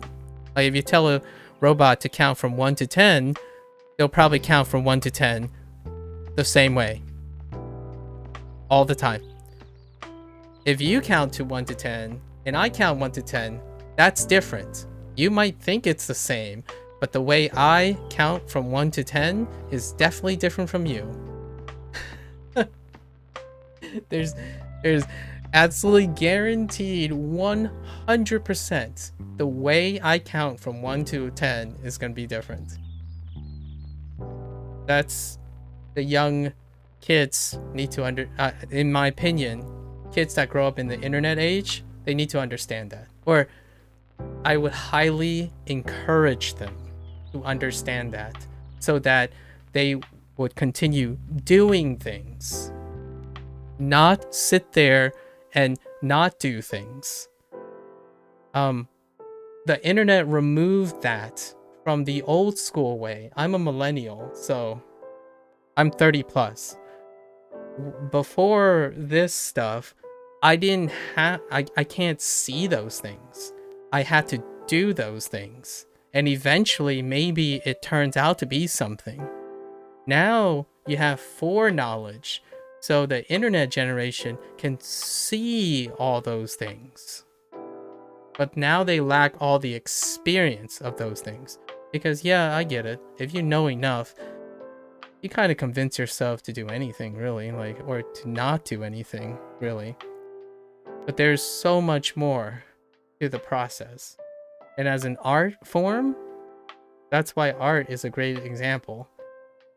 You cannot, no matter how much I like sit around and like brainstorm about stuff, art is still a process. So even your thinking process that you think is mechanically the same is not the same. So in the beginning of all my art stuff, or in the beginning of anytime I record Legacy, I'm discussing how I'm thinking about things. Because it's not about the hot take, which I do give a few hot takes here and there just for fun. It's not about the hot take. It's how I got the hot take. It's what that hot take means. That is unequivocally unique. Me drawing this piece of artwork, the artwork itself is not unequivocally unique. Someone can literally just copy paste this. How the story that I've attached to this, the first 20 minutes, the first 30 minutes, the discussions we're having now, is unequivocally unique. There's not a single person who even desires to say exactly what I'm saying now while doing this. So if you're ever worried about, oh, I'm not unique enough to be successful, or you're doubting yourself, you're not unique enough to be successful, it's largely because the biggest thing is you're weighing yourself down to metrics that are not prone to be unique. Things like, am I good at drawing straight lines? Well, we've seen the straightest lines. So, it's only downhill from there. Like, okay, so if you're measuring yourself by how straight your lines are, I don't know what to tell you. Choose a different metric. I can tell you how I'm gonna draw the straight lines, and then immediately you're already thinking, man, so what way is it gonna draw the straight line? Immediately, it's already like, you can't know until I do it. How do you think I'm gonna draw the straight line? One better. Am I going to draw a straight line? Because I could figuratively draw a straight line and say it's straight. It's no longer like, it's unique now. It's no longer like concrete. So the more objective you try to become, which the internet does do that quite often, you lost your sense of uniqueness. Yeah, like, so if you're ever concerned about uniqueness, you gotta inject subjectivity. Just do it. And I might make it sound like it's kind of like I just meme, like, just do it, you know, Shia LaBeouf, just do it. But it's one of the most practiced intuitions. I think it's been stigmatized quite a bit because of the normalization of the data. Data is a trend, and it was like this holy grail. Like, working in science, it's been the holy grail. It's that whole like overpricing. In my opinion, it's overrated, right? And what I mean by overrated is, like, objectivity is great. It's very appropriate for like career tasks and stuff, but objectivity is inherently not appropriate for understanding one's own emotional, irrational state. Like, if there's anything logical, ironically, logical about being irrational, is that you have to be irrational and subjective to understand your irrationality. It's only logical. But in this day and age, it has come to the point where everyone has systematically attempted to remove empathy and subjectivity away from understanding their emotions. It's so weird. Like, what does a therapist do? Well, they use objective observational skills to see patterns by focusing on subjective tells. There's a reason why a therapist can't just do it for like 10,000 people at one time, because they're individually based. So what does that say? It's subjective, right? So when you go online and someone says, oh, this is what you need to do to be happy, and they have an audience of 1 million viewers, let's just hope, I have to be super fair in this case, let's just hope that this influencer's self-selection, as in the pre-selection, is so strong that the community has self-selected themselves to be light-minded. Otherwise, and you're assuming that, whatever that person says will present themselves as a dangerous, unintentional effect on anyone who is not the target audience. And generally speaking, that smaller percentage, hopefully that smaller percentage, is the one that makes the biggest waves. And as a public person, you are as weak as your weakest link. So that's kind of like going into a digression about influencers and their liability, which is not standardized. So what I'm saying is, a lot of times when I say I'm not offering snake oil and I'm just offering inspiration and discussion, it's largely because I don't want to end up giving people the false impression that, hey, listen to this random guy talk about something and he has like he has a PhD in something and whatnot. It's like, not all those credentials, it rarely measures subjectivity or the understanding of subjectivity. Most of our credentials and stuff are standardized. They're standardized because they can be measured objectively in some capacity. A PhD has been standardized, even though it's very complicated and complex, and like over 300 years of ways of standardizing it. So if this is standardized, it is likely very objectively measured in some way, at least less subjective than offering advice. So yes, those things, those credentials, actually rarely ever contribute substantially outside of their like immediate field. So when someone says like, I don't know, I've been as a, I'm gonna say something that is just for laughs. As a Asian for 36 years, I should know how Chinese people feel online.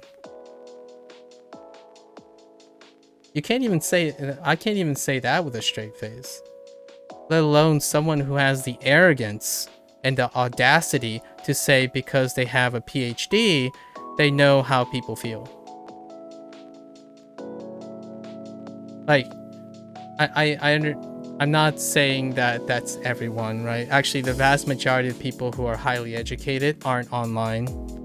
It's largely the majority who wants to appeal as an influencer that uses that type of language. And it's definitely, you know, their choice. It's their choice, their career, their life. But it's also their consequence, their liability, and their accountability. So, but the latter stuff hasn't been standardized yet. People don't get punished for saying what is actually true, but inferring truth that can be dangerous.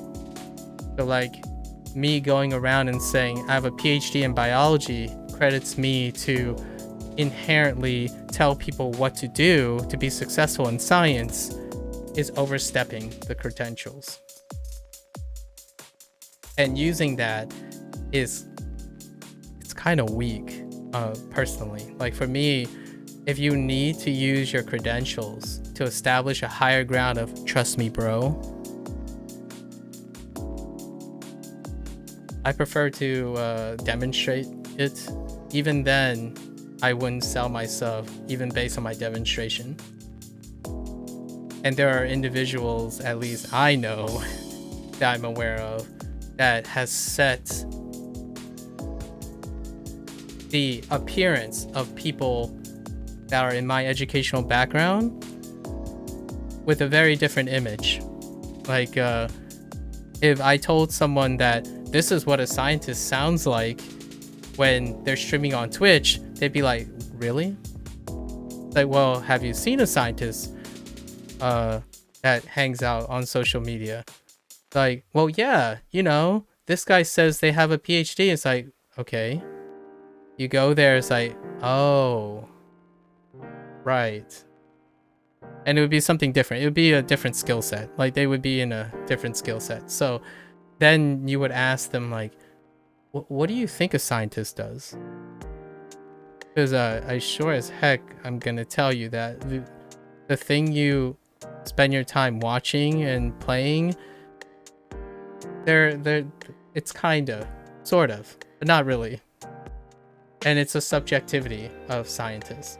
So like, I love asking these questions a lot, and it's fun to hear people's take. It's not offensive, it's just fun. Like, what do you think a scientist sounds like?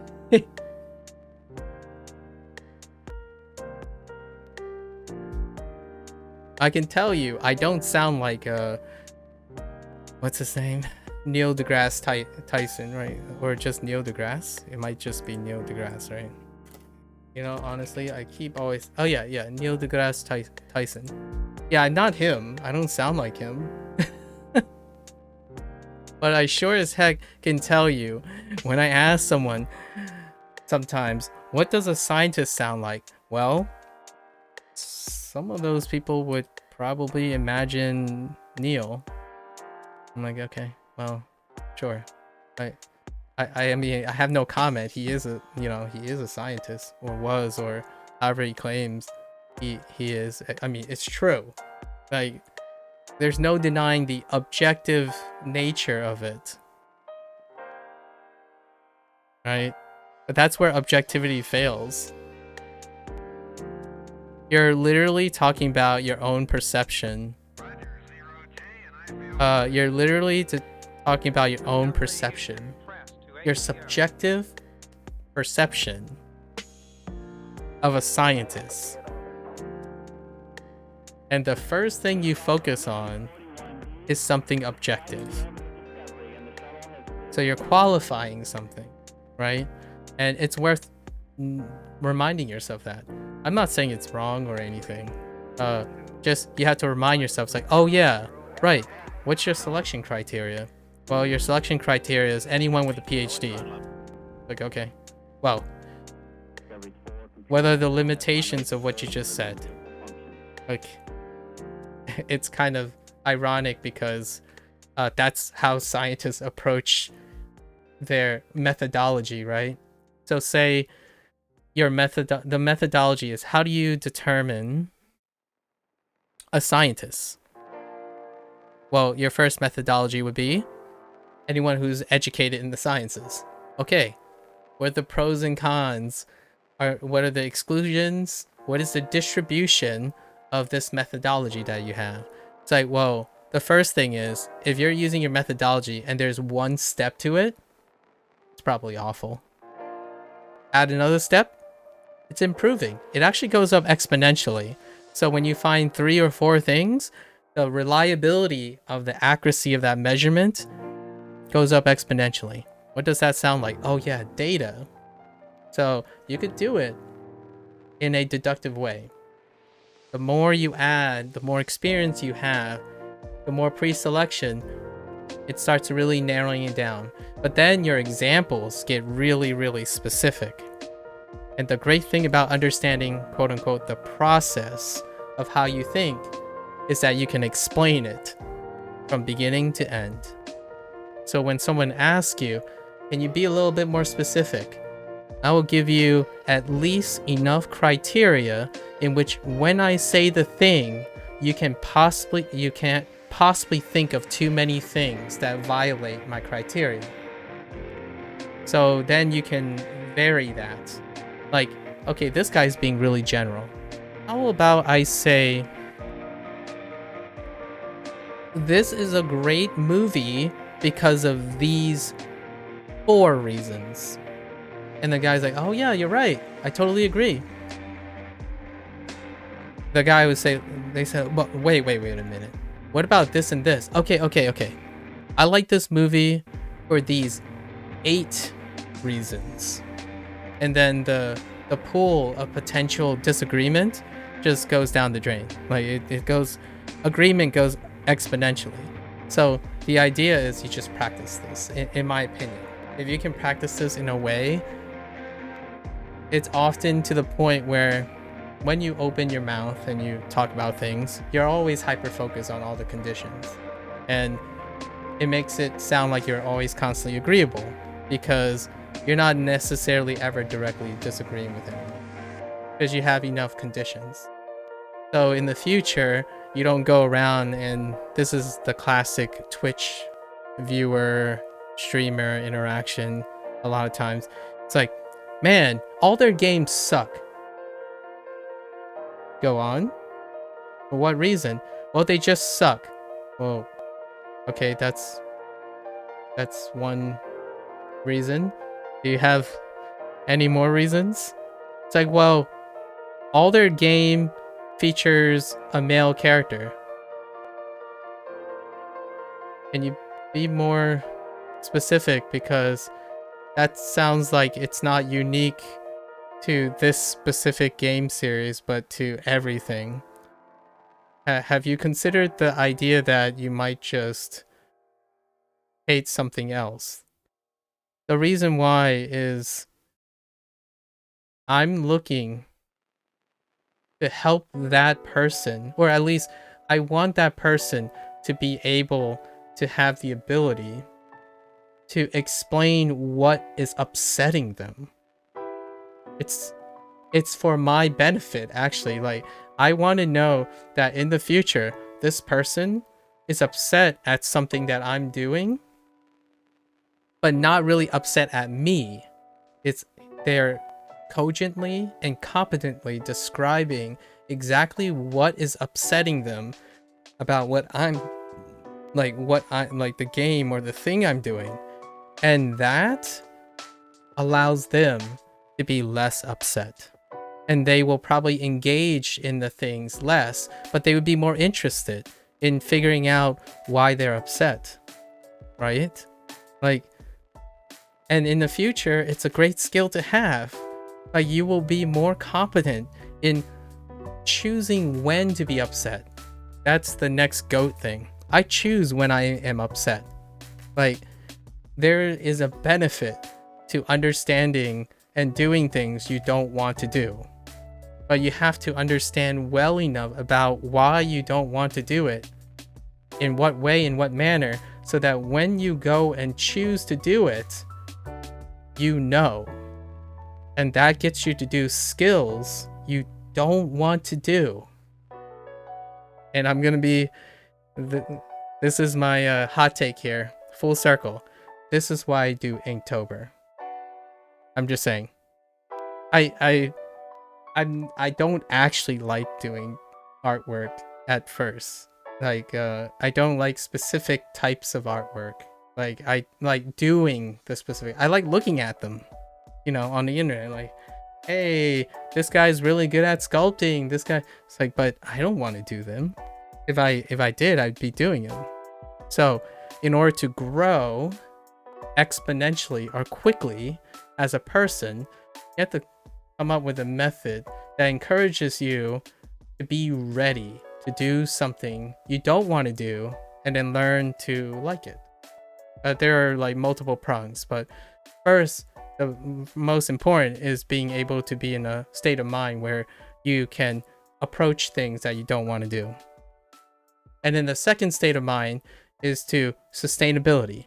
So that's the self-help, the maintaining lifestyle thing. And thirdly is to master it to a point where you start liking it emotionally. So those are like the 3 steps, right, to acquiring skills.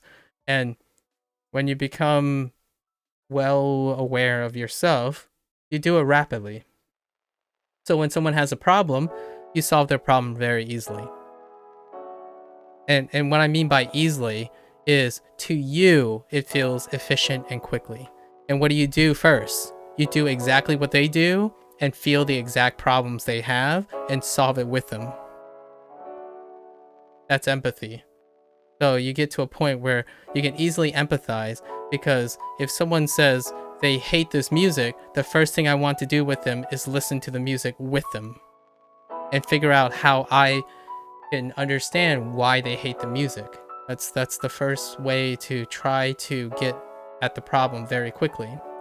Then you choose maybe to suffer together, or find a way to critically, criticize it together, or offer counterpoints and whatnot. But the idea is, if you can't quickly acquire and empathize, you yourself still also probably lack the skills to do it yourself, for yourself. So it goes to like one other digression that I talk about quite a bit, which is there are lots of kind people in the world who would do anything, who would do a lot of things to help people, but they are often not the people well equipped to help people, or they overestimate how helpful they can be. And I wish for a world, in my opinion, that is not the case. That when people want to be kind, they also have the tools and skills to be helpful. But generally speaking, there are people who are very kind, but they aren't up to the task. Like, they have to sacrifice things. As opposed to when you go to choose to help someone, you're already ready for it. Like, when I get online, I'm making myself available to help people. I'm not getting online because someone might come and ask me for help and I may or may not be ready for it, kind of thing. Like, oh, if it depends on what I'm gonna do right now, it's like, no, like that's the goal that I have, not the goal that other people have, right?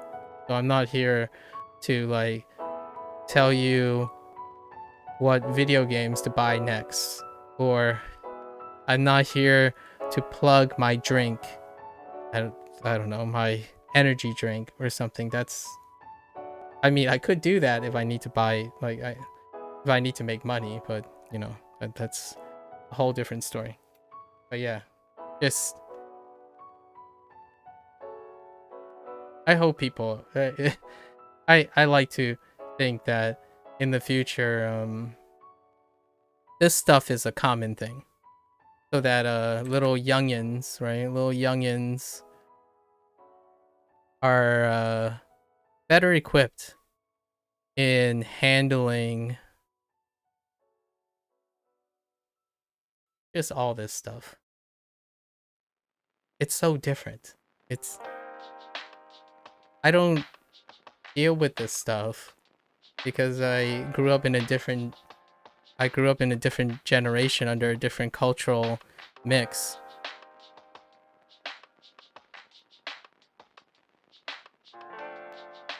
Hopefully you and your significant other is also finding your way around.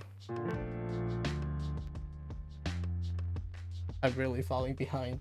I'm gonna start doing this.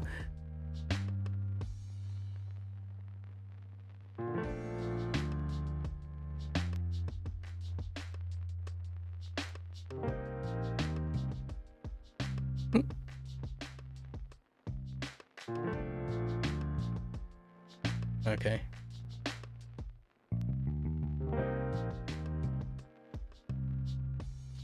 We'll put it up on like the deep digression stuff.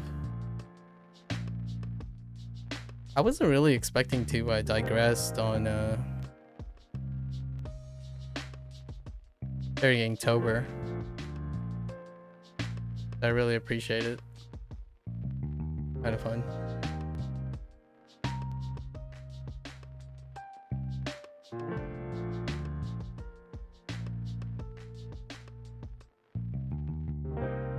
This is what I do most of the time, by the way. So, when you ask what I did the other day, I tell people I play video games, but it's kind of hard to explain why I do it or how I do it. So when I'm playing a video game, I'm doing that stuff that might trigger some people, especially people who are specifically only looking for input gameplay. So things like, dude, man, would you play the game already? As I am playing the game. I'm basking in the developer's creation here.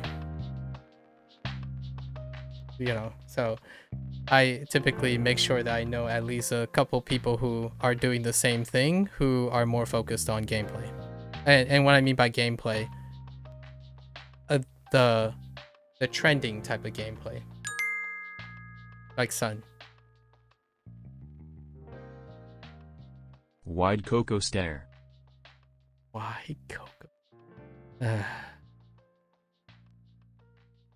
Thanks, Sun. He's on here. Way to 1,000 followers, huh? Twitch, she has a community of people who love her work. So humbling to see, but definitely took her 2 to 3 years. Nice. That's commitment. I wish her the best. Hopefully, the stuff she's doing is the target audience that she is cultivating for a long time to come. 2 to 3 years is a mark of there's gonna be like transition times. So there are gonna be transition periods, right? Where some community blending and merging and flipping will occur. So hopefully it continues to expand and attract and evolve in a way that's incredibly healthy for her. That's my blanketed statement for anyone, really. So that's my wishful thinking. Everyone gets to be surrounded by the intended audience.